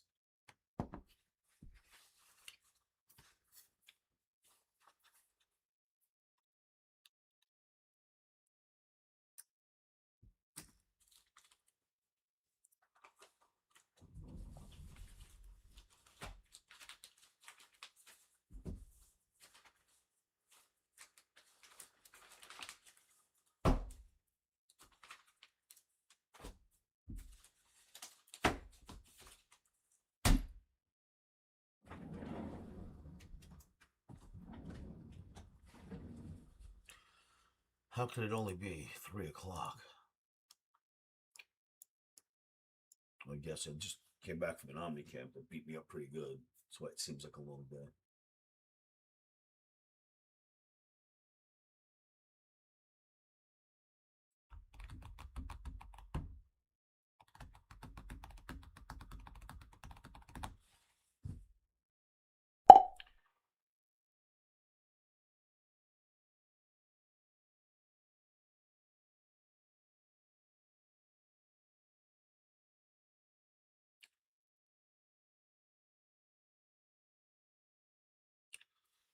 Yeah, we have air conditioning all over America for our guns. It's not really for us. You tell them. You tell them, Neil. We cool our houses down just to make our guns feel comfortable. I like that, Neil. Regarding Europeans and air conditioning, we don't really need it either, but firearms do. They do need a stable climate control. So, better said, yeah, we cool off our houses just so our guns can be comfortable in this country. Don't mess with us.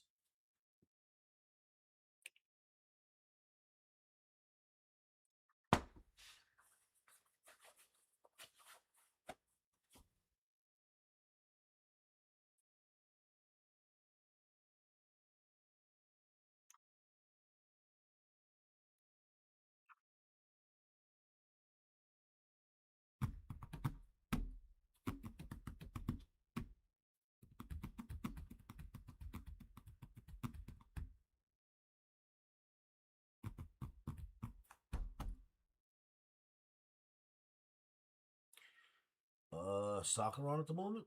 Do we know?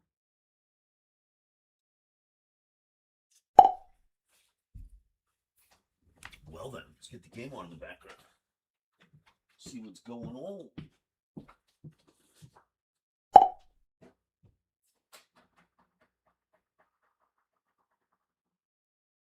Why would you make any noise, Stephen? It's gone, bro.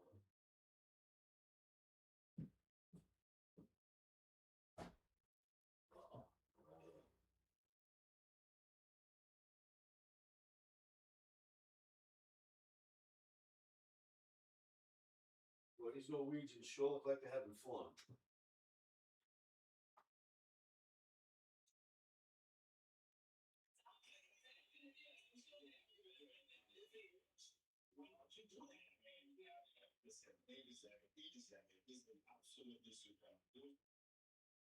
It's not on this channel.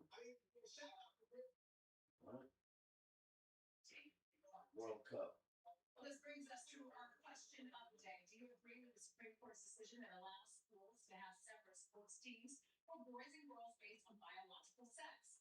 Let us know what you think. You can head on over to News. What the hell kind of a question is that? Also scan the QR code on your screen right now.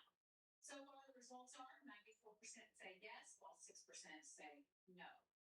The Supreme Court has erased limits on how much political parties can spend on candidates for Congress and president, backing a Republican-led appeal. The move strikes down a federal election law that's more than 5 decades old.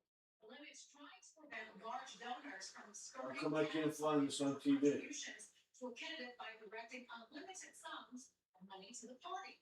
Democrats wanted the law held, though there's wide agreement that the spending limit Wimbledon championships, girls.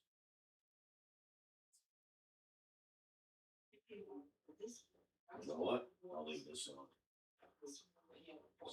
Serena Williams. Surface takes this slice, takes the speeds.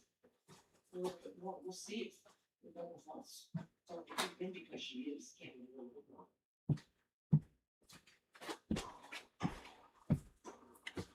Wimbledon championships I was able to find, but not soccer.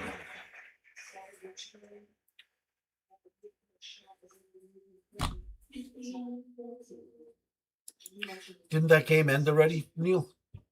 She was on the bus. This is where festivals came out. She was in trouble. So she pulled a great point. Is that something she could promote? Is that something that comes back this quickly?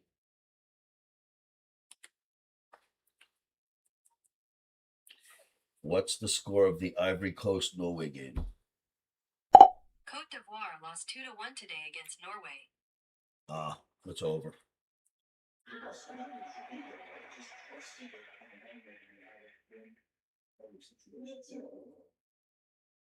This is your first test. I would say this entire magic test. For Serena to see what the water is. This is a pressure moment for me right now.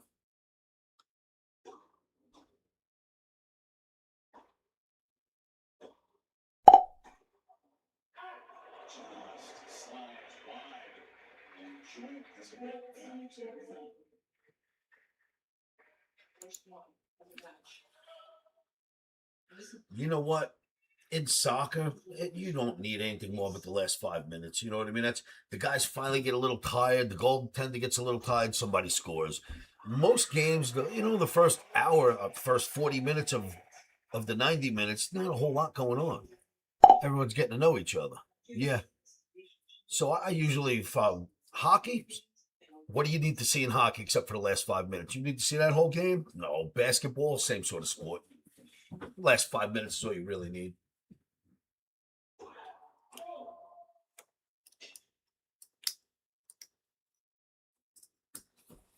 Baseball's different because they don't get tired. There is no reason to get tired. They're standing out there in the sun. Every now and then a ball comes by. You know what I mean?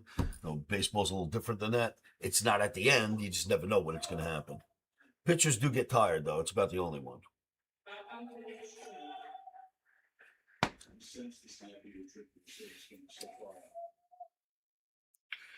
Me, to be honest, this is the first year I'm watching soccer since Pele. I've never been. Well, it's not true. I went to a live soccer match, U.S. versus Mexico 2 years ago.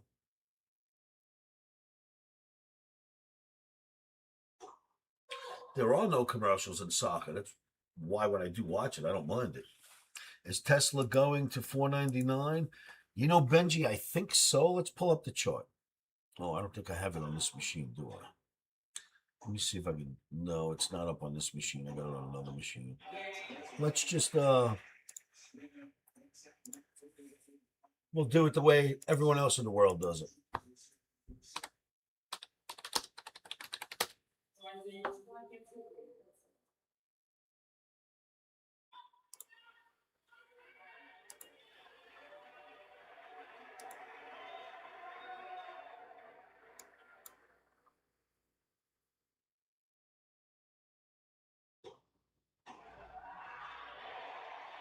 Can't full screen this bad boy, huh?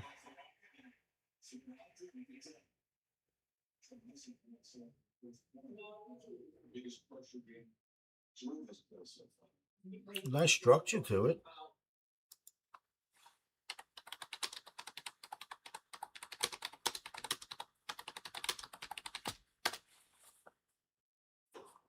It's got a nice structure, that chart right there that you're looking at. It's what you want to see. Looks good. Straight's still open. Straight's been open a good 10 minutes now. This is amazing.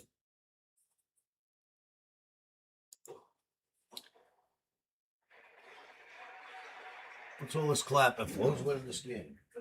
Serena Williams versus, I don't know. I can't read it from here. Redhead girl. Let me see if I can figure out who it is.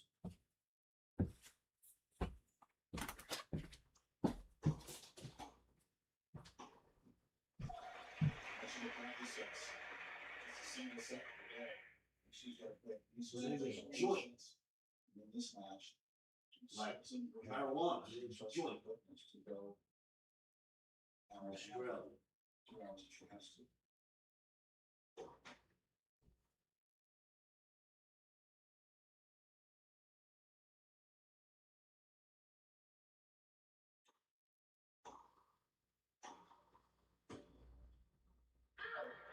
The problem is, right? You've been on Wegovy for too long, girl.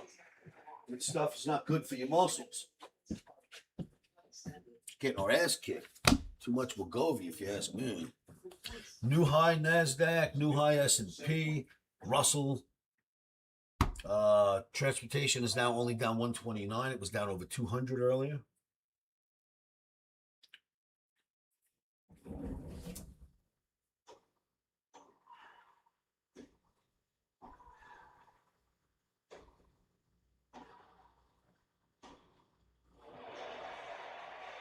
You yourself.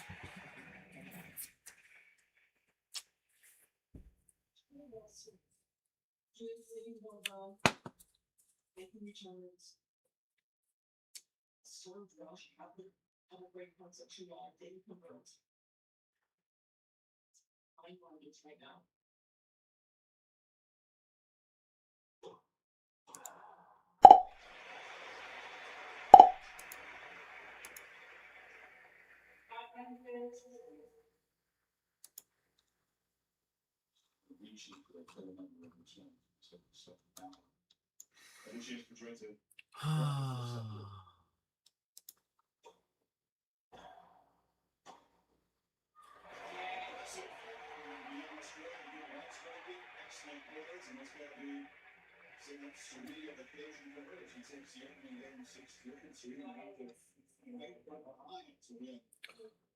They are the biggest market maker, at least used to be the biggest market makers in the world.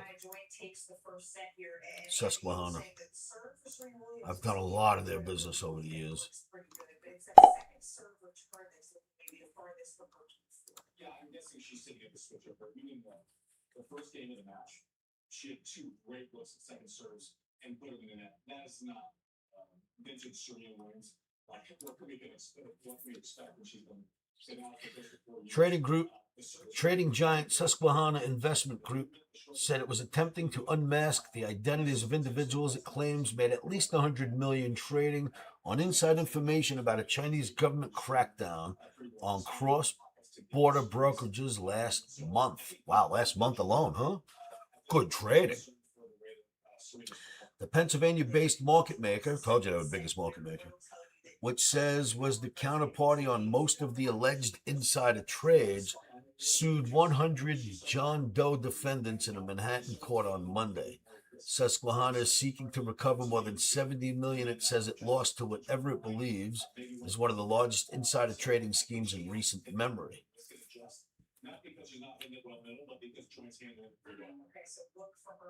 While it's unusual for a major Wall Street firm to sue as a victim of insider trading, which is normally policed by the Securities and Exchange Commission and federal prosecutors, in suing the dozens of unknown traders, aka John Doe's, Susquehanna using a tactic sometimes employed by the SEC to seek information it hopes will identify the alleged traders. I guarantee you it's the Chinese, you'll see. Many of these trades were made from accounts at Interactive Brokers Group as well as platforms of the two firms targeted at the Chinese crackdown, Futu Holdings and Up Fintechs. I knew the answer to this before I started reading. The Chinese did this. It makes perfect sense. That's funny. It's sad but funny. So you understand why, MCM? Do you realize that just one of our companies is worth more than 10 countries put together? 15 countries? If you just took the top 5 of our companies, you could wipe out our national debt if you just had them pay for it. We're that big. You know what I mean? We got a lot of money. This country has a lot of money. We're bigger than we'd ever dreamed we'd ever be. In other words, when people talk about us being in debt for 10 trillion, 14 trillion, that's not a problem. If your companies are worth more than that, it's part of the game. The game's growing, your debt's growing, it's part of the game. The problem is if your companies are shrinking and your debt's growing, you're out of business. The United States, the companies are bigger than the debt. We don't have a problem. We can handle this debt.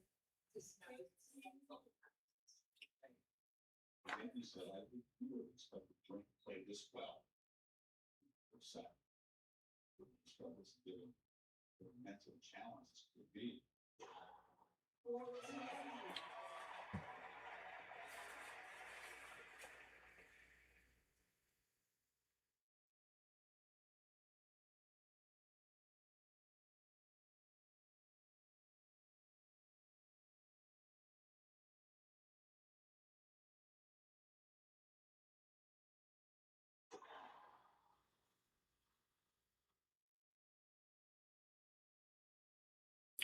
Wow. ES 7565. On its way, baby. We'll see all-time highs this week.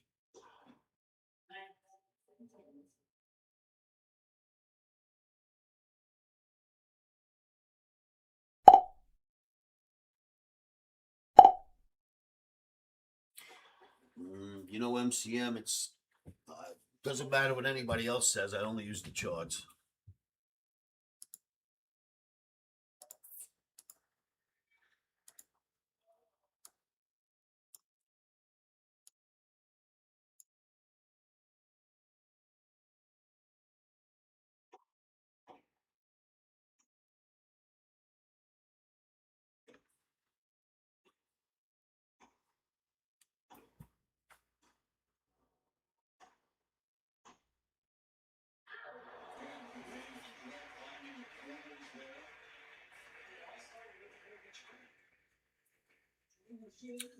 You know what?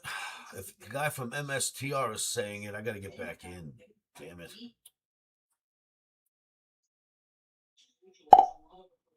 He's just absolutely incorrect and a crook. I'm not even going to read anymore. He doesn't know what he's talking about.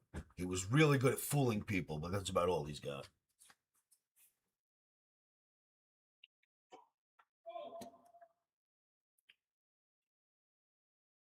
I told everybody, and I tried to be very vocal about it. When that MSTR company came out, I put it in my AI stock portfolio that I do for Metastock webinars and Traders Corner webinars.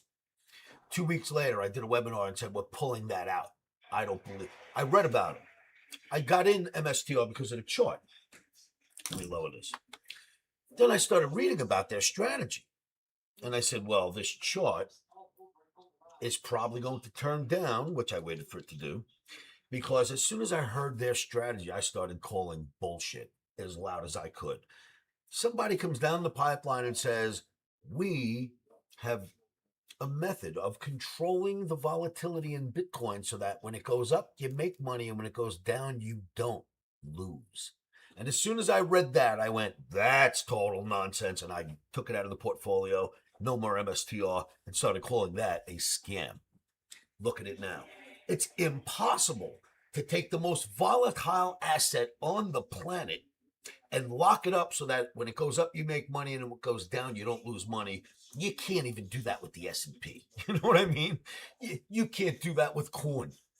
It's impossible to do that with Bitcoin. It's not going to happen. It's inconceivable. It's not possible. And that was my point. The moment I read that, pulled it, did a webinar, told everyone MSTR is out of the portfolio. They're a bullshit company. So I'm not going to listen to any of his rhetoric nonsense.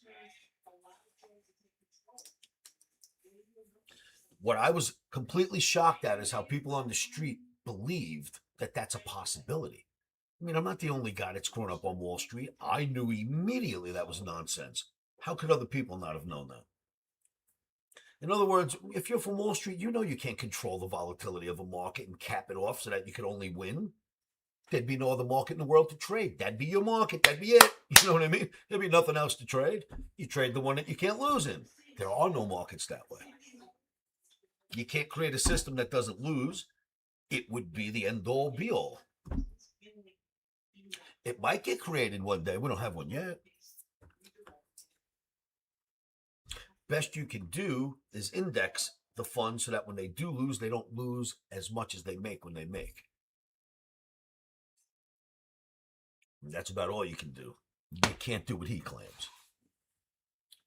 So my BS call turned out to be absolutely correct.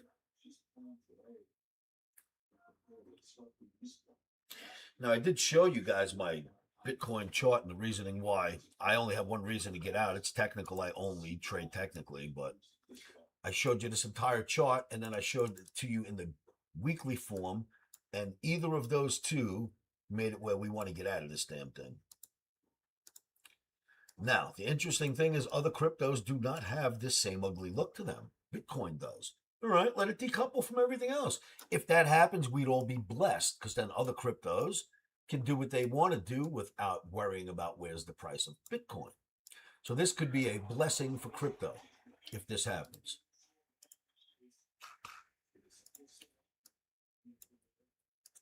So, ugly, uglier, even uglier than that.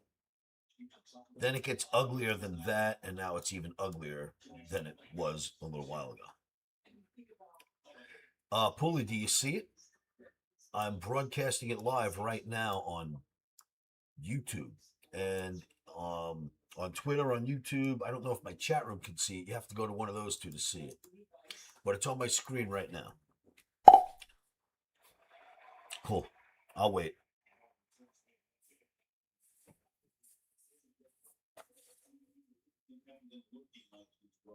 Tell me when you're ready, Pulley. Oh boy, I got this tennis game on in the background. Oh no, I didn't think about that. I'm gonna get copyrighted.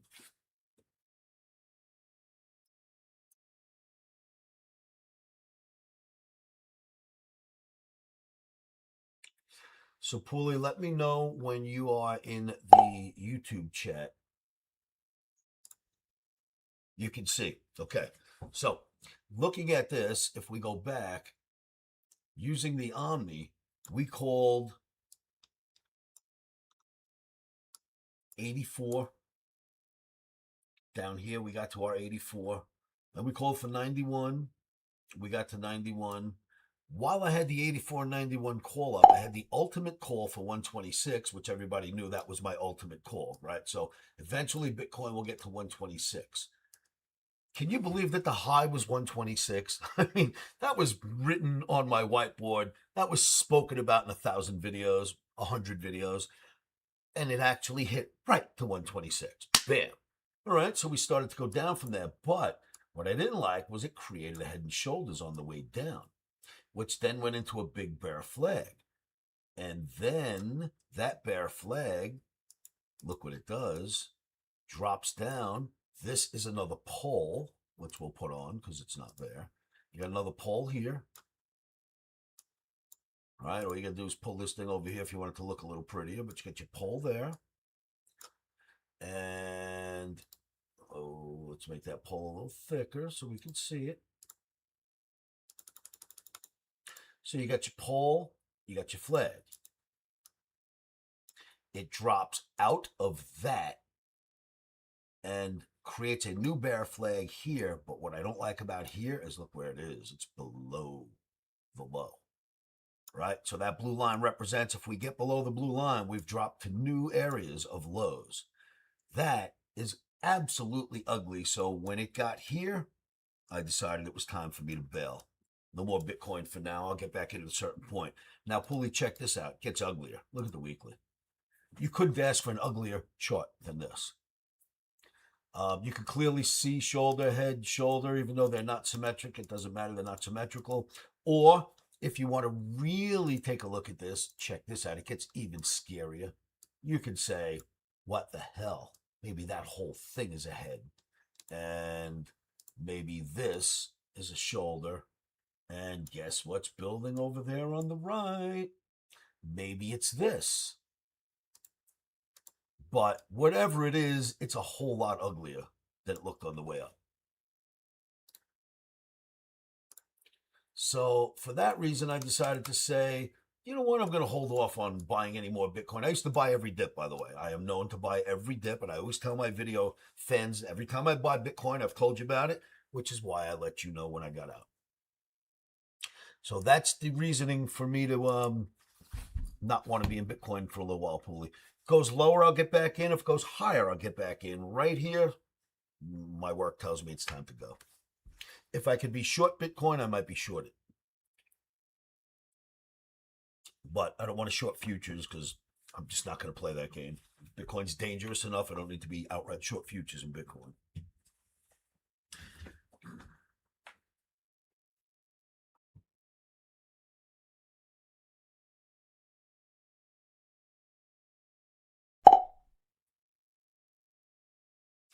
Yeah, I thought you'd appreciate that, sir. Now, my mindset has always been just keep buying as it dips because you know it's going to go higher.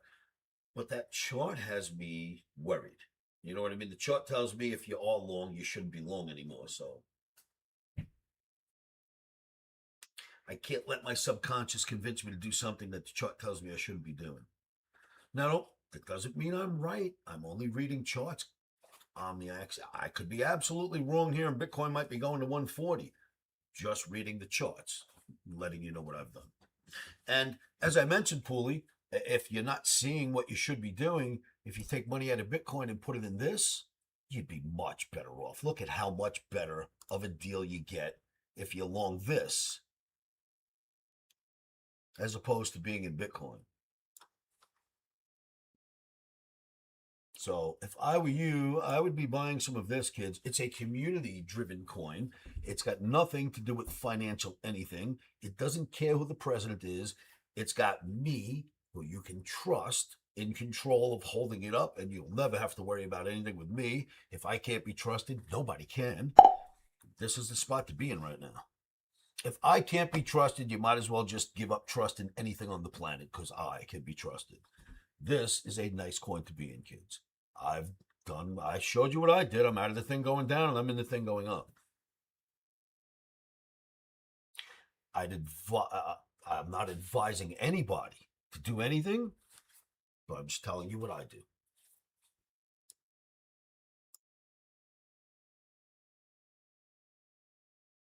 But boy, is that a pretty look compared to almost anything else you look at right now.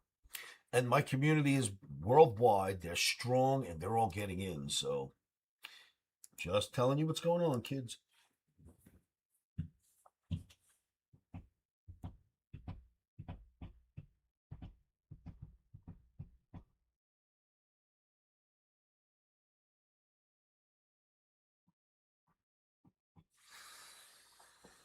Hello, Mr. Mouse.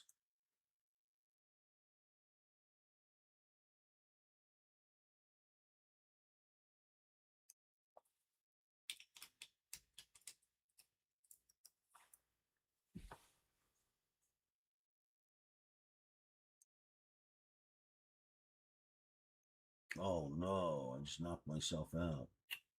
Sorry, pumped out fun. I don't know how I hit the wrong button. Just knocked myself out. How do I get back to my viewing?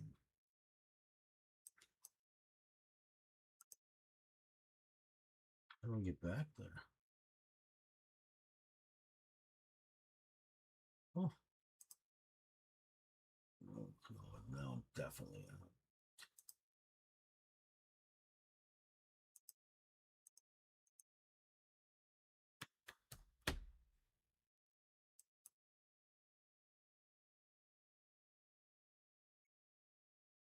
It will not let me start streaming. Why? What do I got to do to stream?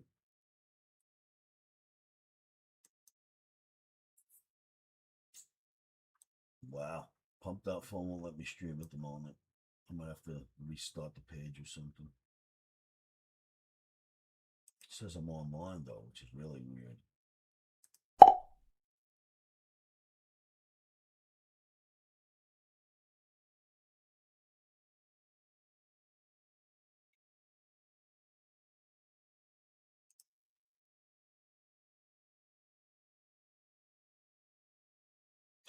You know, Peter, I'm a cycle guy. I got no problem with you having a cycle. We'll find out when we get there, you know. But I got no problem with you having a cycle. Cycles are cool. I know you mentioned that earlier today, and I'm with you on that.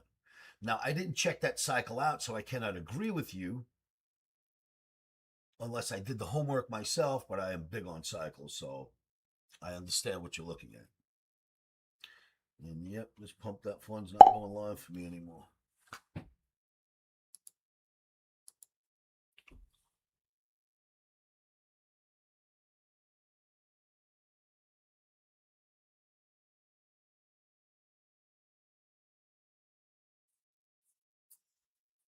So, I mean, I have a place where I think it can bottom too. If it gets down there, you'll hear me talk about getting back in.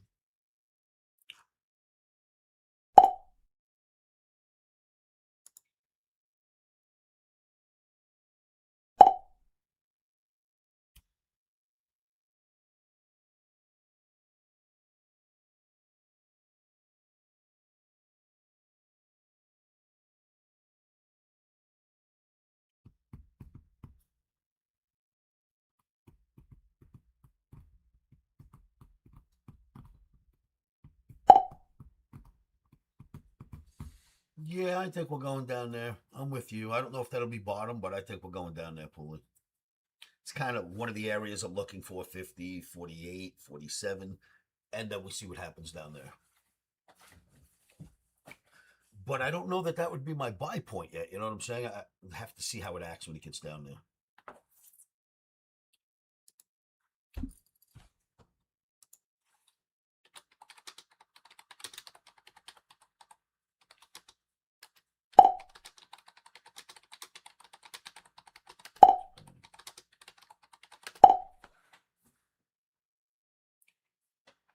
That's a general message, Pooley. That's not directly to you. Hi, Oscar. Any thoughts on SOXL on the side? Yes. It's a semiconductor, correct? If I'm thinking of the right thing, SOXL. Let me just make sure I'm thinking of the right thing here. Should be a semi. Oh, we're open. Yay. Straight's still open.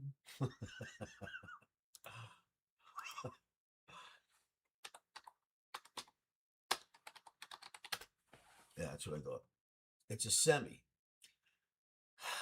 As far as semis are concerned, I'm not really big on ever going into the 3x anythings. It's just not my type of thing to trade. But as far as semis are concerned, the AI revolution is nowhere near over yet, and nor is the semi run.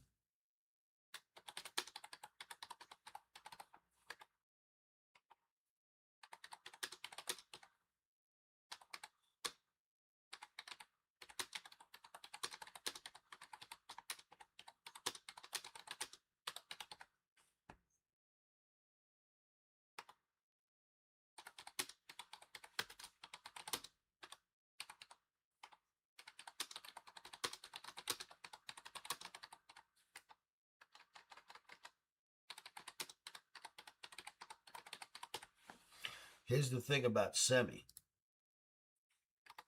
It's going to have a lot of competition. The problem with AI is AI isn't a set of companies, if you will, that needs to worry about competition. It's just a thing that we're building into. Semiconductors are in an environment that they've got to worry about competition. And the thing about capitalism is it's called find a need and fill it. It is what we do. These are the most two important tenets in capitalism. Find a need, fill that need. Semiconductor need is through the roof. Everything that can build a semiconductor is building a factory now or retooling their factory to build some kind of chip. That's the world right now. That's going to create competition in the semi sector, but it's not going to impede upon AI still going in the same direction. I think you're okay for a while. That's 3 to 5 years out. Although we start to build things a lot quicker than we used to, so it might only be 2 to 3 years out. We build factories very quickly now.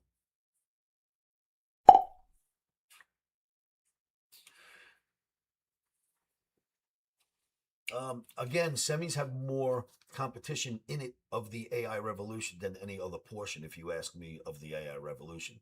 The chip makers have the most fierce competition, and it will grow dramatically.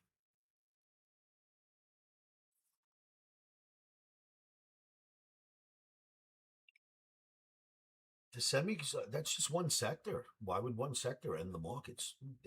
See, what happens is when people get involved in something, their mind starts, it makes it too big and it takes over everything. You're obviously long or short semis, right? It's one sector. It's not big enough to move this market. It's one sector. But what we start to do once we're in something is we start thinking that it is the market. The thing I'm in is the market. It's just the semis. They're big now, yes, but it's not the whole market. So if there's a point where the semis have to go down, other sectors will go up. It's not going to drag the entire market down because it's only one sector.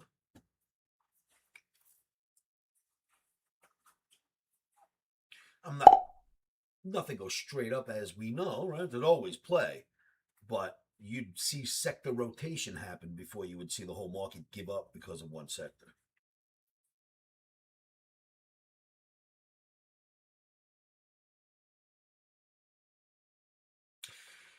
Peter, if these companies weren't making as much money as they make, I would say yes. I think there's a serious fear of that.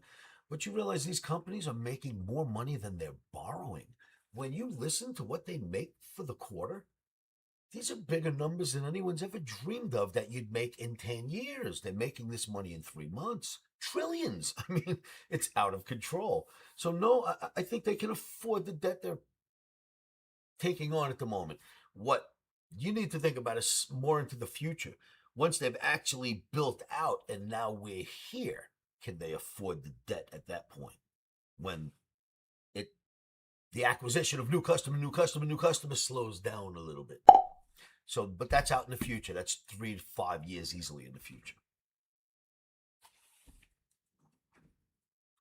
Yeah, and the semis are just another sector. They're not the market.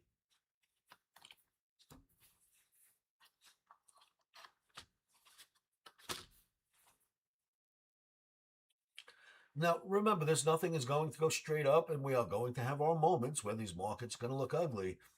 But we're still building out a revolution called AI. It is not going to crash. You know what I mean? Not yet. We got to finish building it out.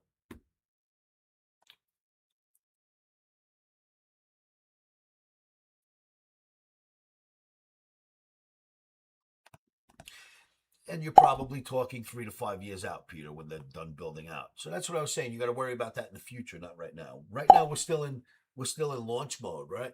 But once we get launched and we're sitting there in orbit, that's when you're going to have to start to worry. But we're still in launch mode for now. So we'll trade what we see, not what we think might happen. In other words, trade what you see, not what you hope for or expect. Just trade what you see. Now, me, I expected Bitcoin to hit 200, and I expected to be the guy to say, I knew it was a great idea to hold on to that Bitcoin. Now I find myself out, right? So I trade what I see, not what I hope for.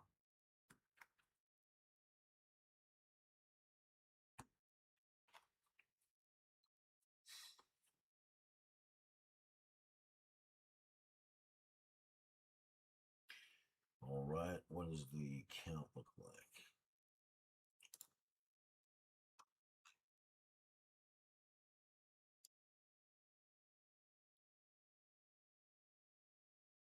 Okay.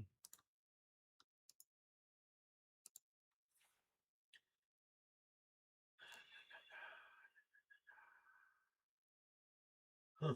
Hope these markets let us in tonight. Tomorrow, whenever they open up for us. Orange juice up $10. Coffee up $19 for the close. Almost 19.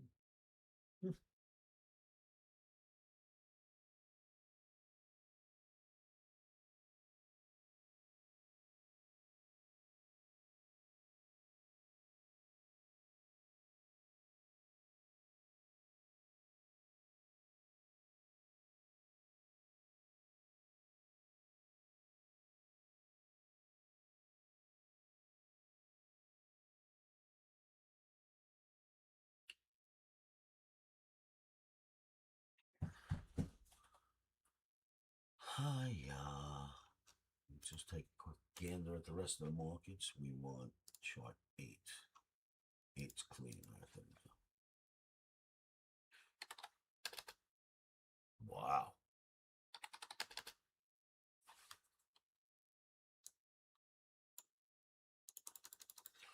Wow, do these markets look strong here, huh? Happy 4th of July, people.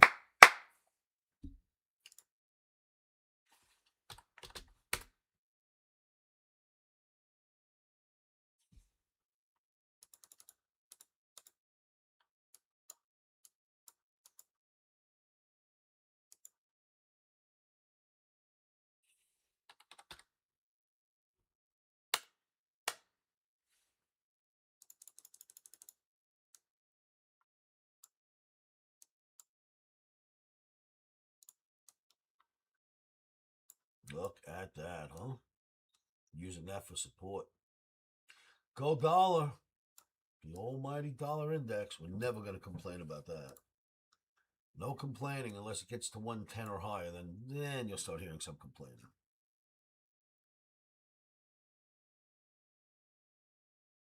Very nice structure, which means 6E probably looks terrible. Yeah, Euro does not look very good here.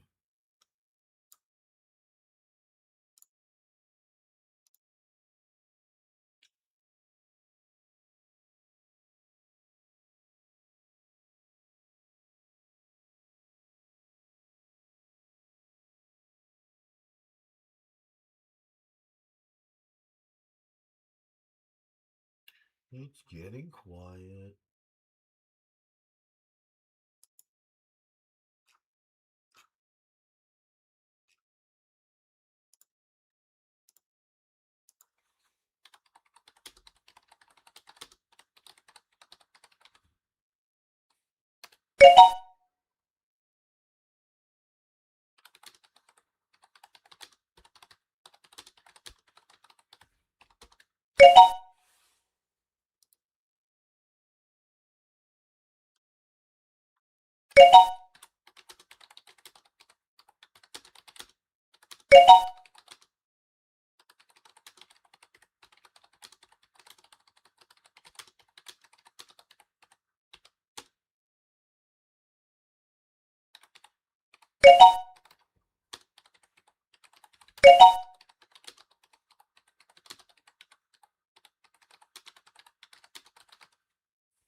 Who expected that, Pooley?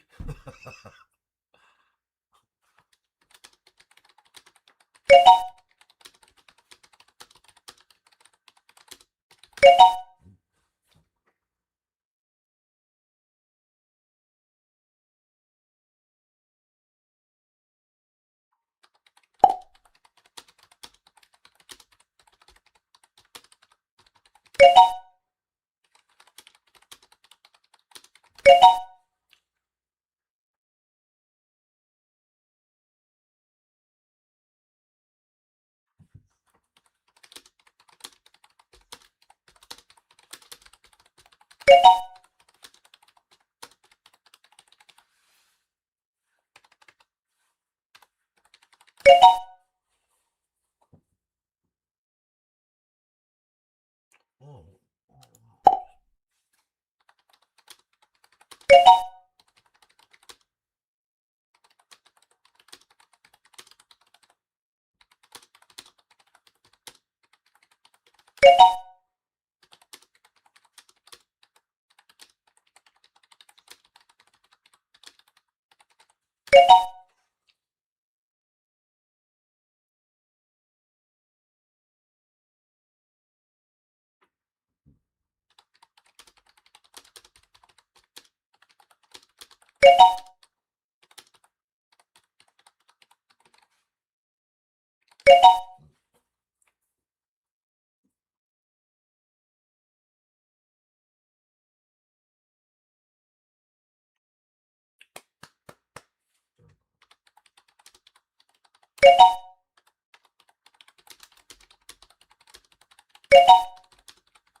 Sun King.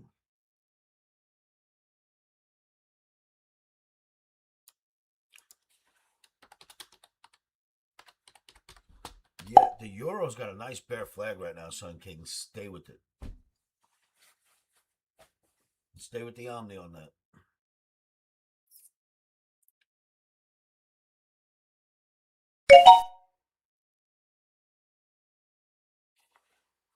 Indeed.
Me too.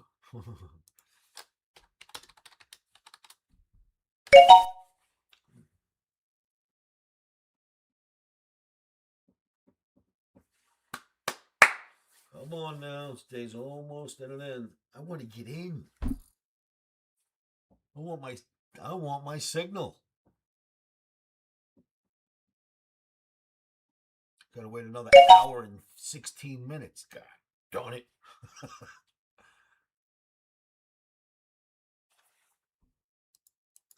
Can't wait. We will welcome you with open arms, Pooley. Oh, yeah. That's something that we can do well here.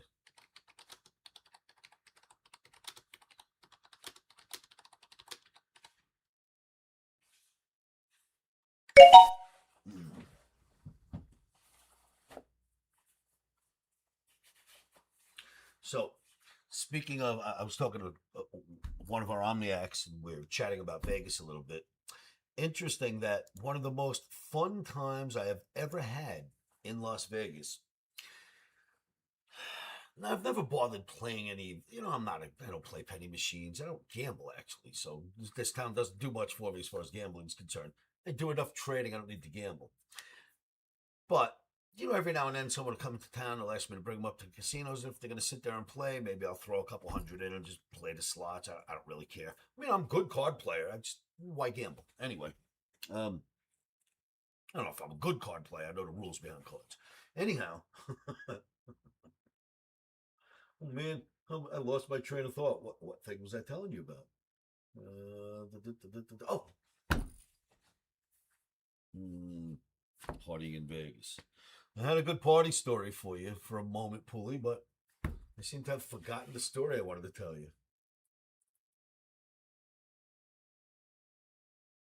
Oh, I had a really funny story for you about partying in Vegas, and it went away. All right, different story comes to mind, though.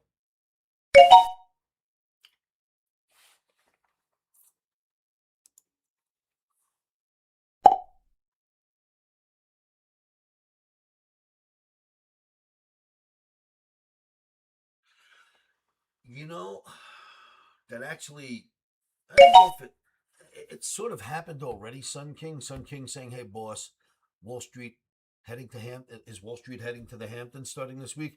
The ones who aren't there already, absolutely. The ones who didn't go in the beginning of summer are there.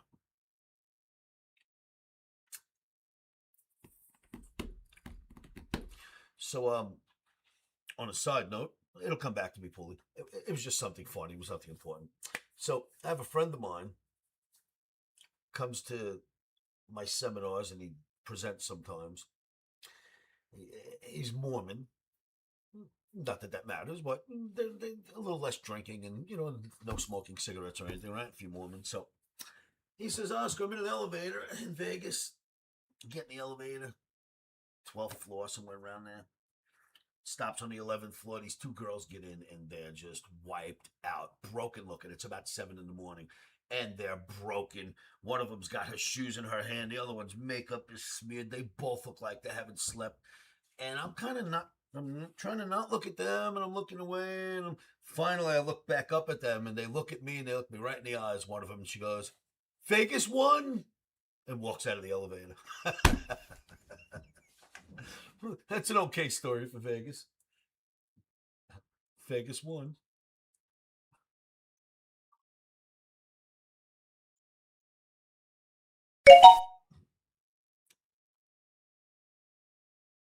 But that wasn't the one I had for you, Paul. I had a better one for you. It'll come back to me. There's so many.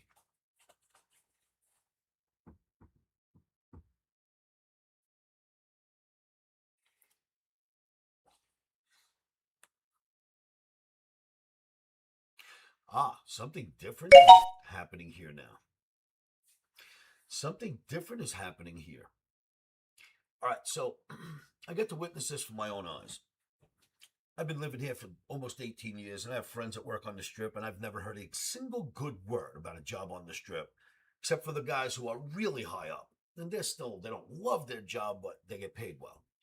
But you almost always hear miserable, I hate working up here, and the nightmare stories. Well, time passes, my daughter becomes of age, she ends up working on the Strip after college.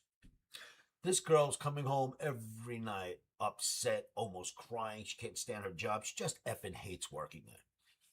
And I'm like, what could be going on? At the same time, the Fertitta brothers own hotels in town. Well, there's two sides of the family. One side of the family owns 15 hotels in town, but nothing on the Strip. It's called Station Casinos, all off Strip. My daughter, and they're big casinos, just not on the Strip. My daughter ends up working for them. She's been with them for about 6 months. I have not seen her come home one day without a smile on her face. Happy to work there, happy about the treatment.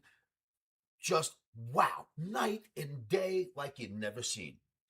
We're going to take this a little further. I was on the Strip a few nights ago. I order a drink. The guy says, why don't you just put money in the machine? I can give you free drinks. All right, I throw $50 in the machine, and I'm hitting the button. Ta-ting, ta-ting, ta-ting, ta-ting, ta-ting, ta-ting. I don't get a free drink at the bar.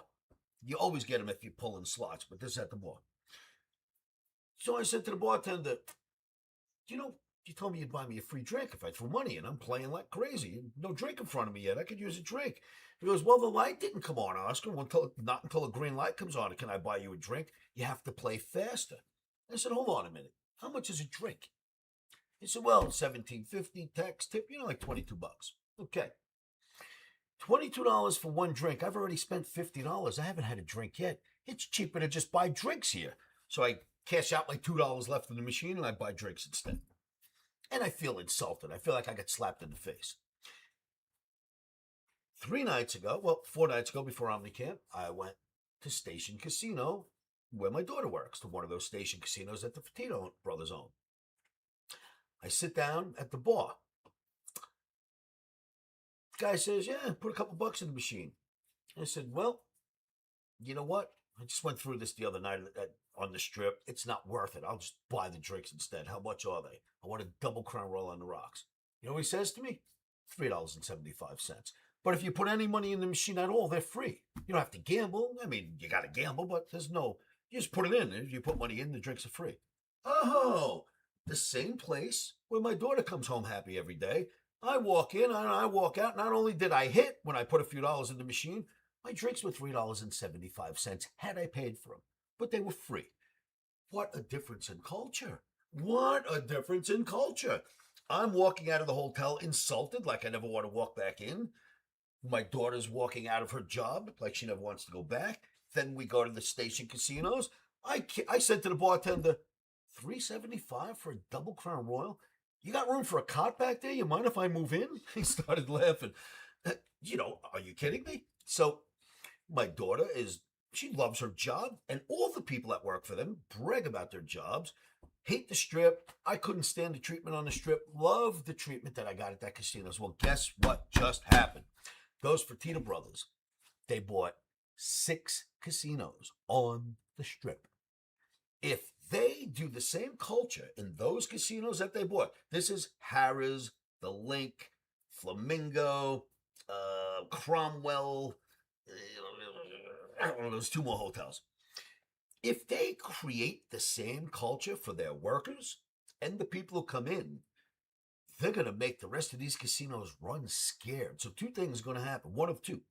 They're going to completely change the culture, and working on that Strip is going to be a nice job, and you'll be happy coming home, and drinks will be cheaper, or they're all going to run scared. The Fertitta brothers will end up owning the whole damn Strip.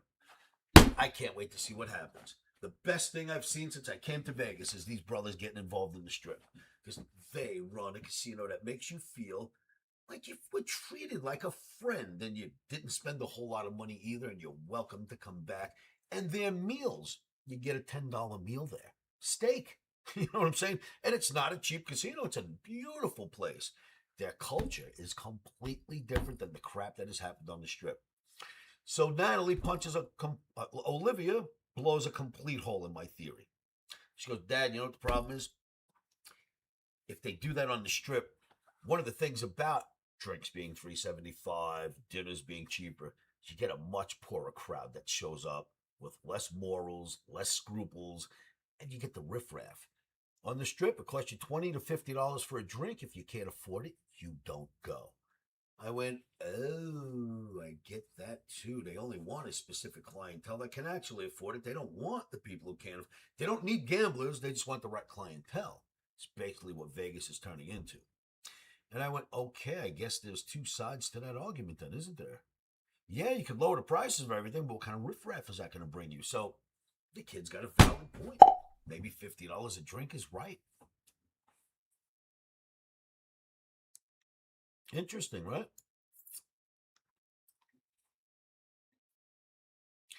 Oh, you do? You got a similar model there, huh? So you think the Witherspoons are Weatherspoons? Are they doing a job changing the culture? Or are the other pubs just not ignoring them? Because the culture will change like that on the Strip. There is no way to avoid a deluge of people leaving their jobs for better jobs. Even if you get paid the same, you get treated nicer, you're going. You know what I mean? So here's one of the things. While Olivia is paying a guest who hit a jackpot, her time runs out. She's supposed to quit. It's 10 o'clock at night, time for her to go home. If she's 1 minute past 10 clocking out, they charge her a half a point. After 12 points, you get suspended. She's doing her job. She's paying someone. In the middle of paying them, if she doesn't drop, which you're not allowed to do. So she's got to sign out 3 minutes late, and that costs her a point. She's got to come home angry. This is what they do to the people who work there. Now, I said to her, have you ever been overtime at where you're working now, Sunset? She goes, yeah, it doesn't cost us anything. They thank us for putting in the extra few minutes. Instead of fining you a point for sticking around an extra 3 minutes to help a guest, they thanked you for it. That's a different culture completely. So my kids went, one of their friends turned 21 the other day. They all went to a pool party at, I don't know, MGM somewhere. One of them thought he'd go buy a round of drinks. There were 6 people. It was $350 for 6 drinks.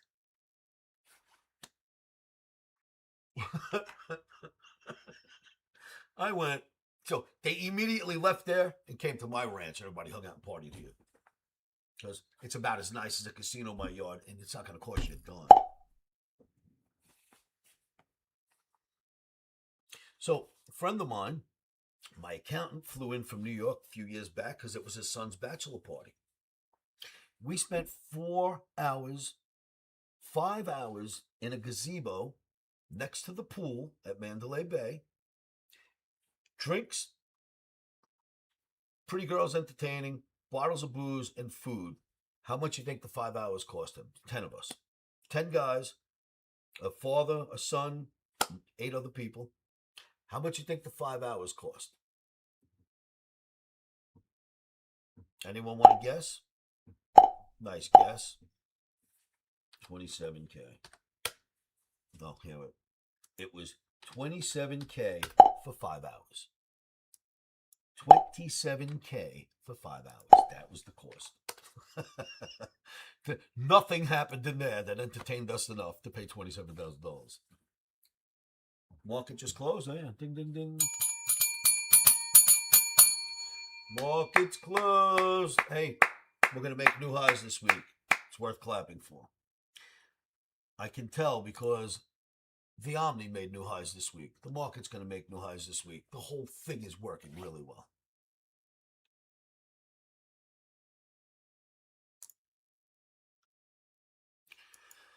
All right, I'm going to go take a little break, and we'll do this again tonight. Well, tonight is 1 hour from now. Well, Tucker, it's not so. It's going to calm down. I promise you. The Fertitta brothers. You come a year from now, things are going to be better. Plus, there'll be 5 or 6 hotels where you'll get a good deal anyway, so you'll have a place to go.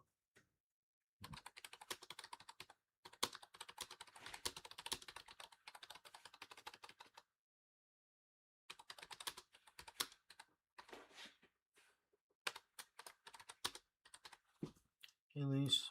Hello. What's doing? I spoke to the doctor's office. And They sent all stuff to your email that we got to look at, and you know the paperwork that we're supposed to sign. She attached that, and it will give us all the information and what time surgery is, and usually pre-testing is a day before or 2 days before. in my email, you said. Yeah.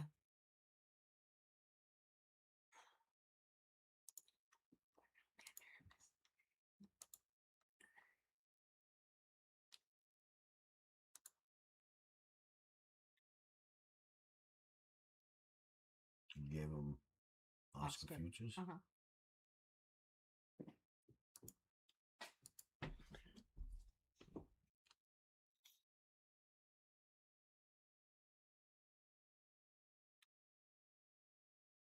Nothing in spam.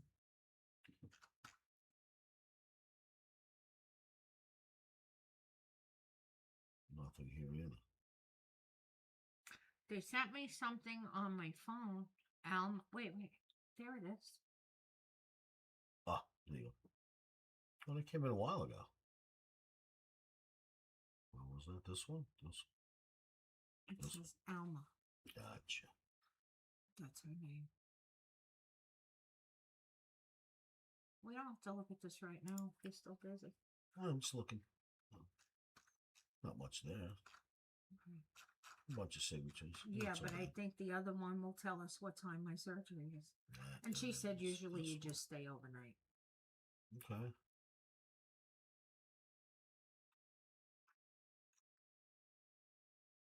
It's the same paperwork. Maybe there's more.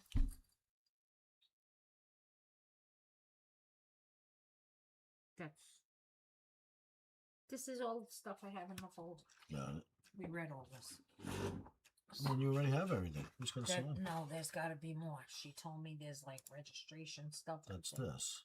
That's what we just looked at. Oh, sign okay, all let's this. see. This is different. I have to print all this for you. How many pages on it? 4. Is there a way of assigning it Does it give? electronically? Wait, here's the information. Arrival time 9 a.m. Start time 11:30 a.m. Southern Hills Hospital. Do not eat or drink after midnight. If you take medications, take your prescription only with a sip of water or postpone after the surgery. No blood thinners, aspirin. Okay. Doesn't say Advil. Yeah, it's in the other list that I have. See, there it is. The only thing I think you could take is Tylenol. If your surgery requires a brace, you won't need a brace. They didn't mention a brace to you, right? No, but that's right.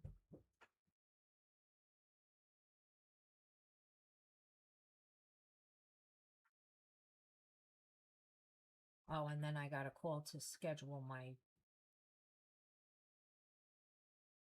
Did you read that? What? You gotta go to the pre-admission department 1 to 3 days before surgery and have your pre-op testing done. Yeah. And you got to call them to set up an appointment. No. Because she told me that. You on only the gotta read phone. the stuff check. That She told me pertains that to on you. the phone.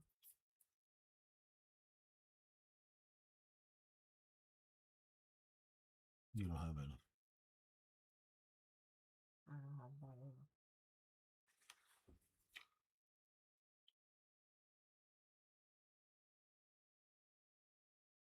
Oh, tell them that you want your film.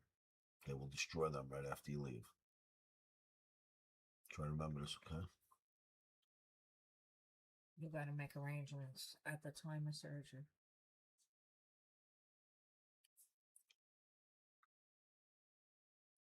And it's your post-op appointment. On the 22nd. And that's at their office. All right. Well, If you do have any complications, go to the hospital where the surgery was done. of Okay. course. Everything else is pretty boilerplate. It's pretty standard stuff. there. Okay. And then once we do this, send it to her and I'll call for the, Gotcha. make an appointment for my All right, pre-op I'm stuff. gonna get out of here for lunch. All right. All right, kids, stops are in, emotions are out. I'm going to have some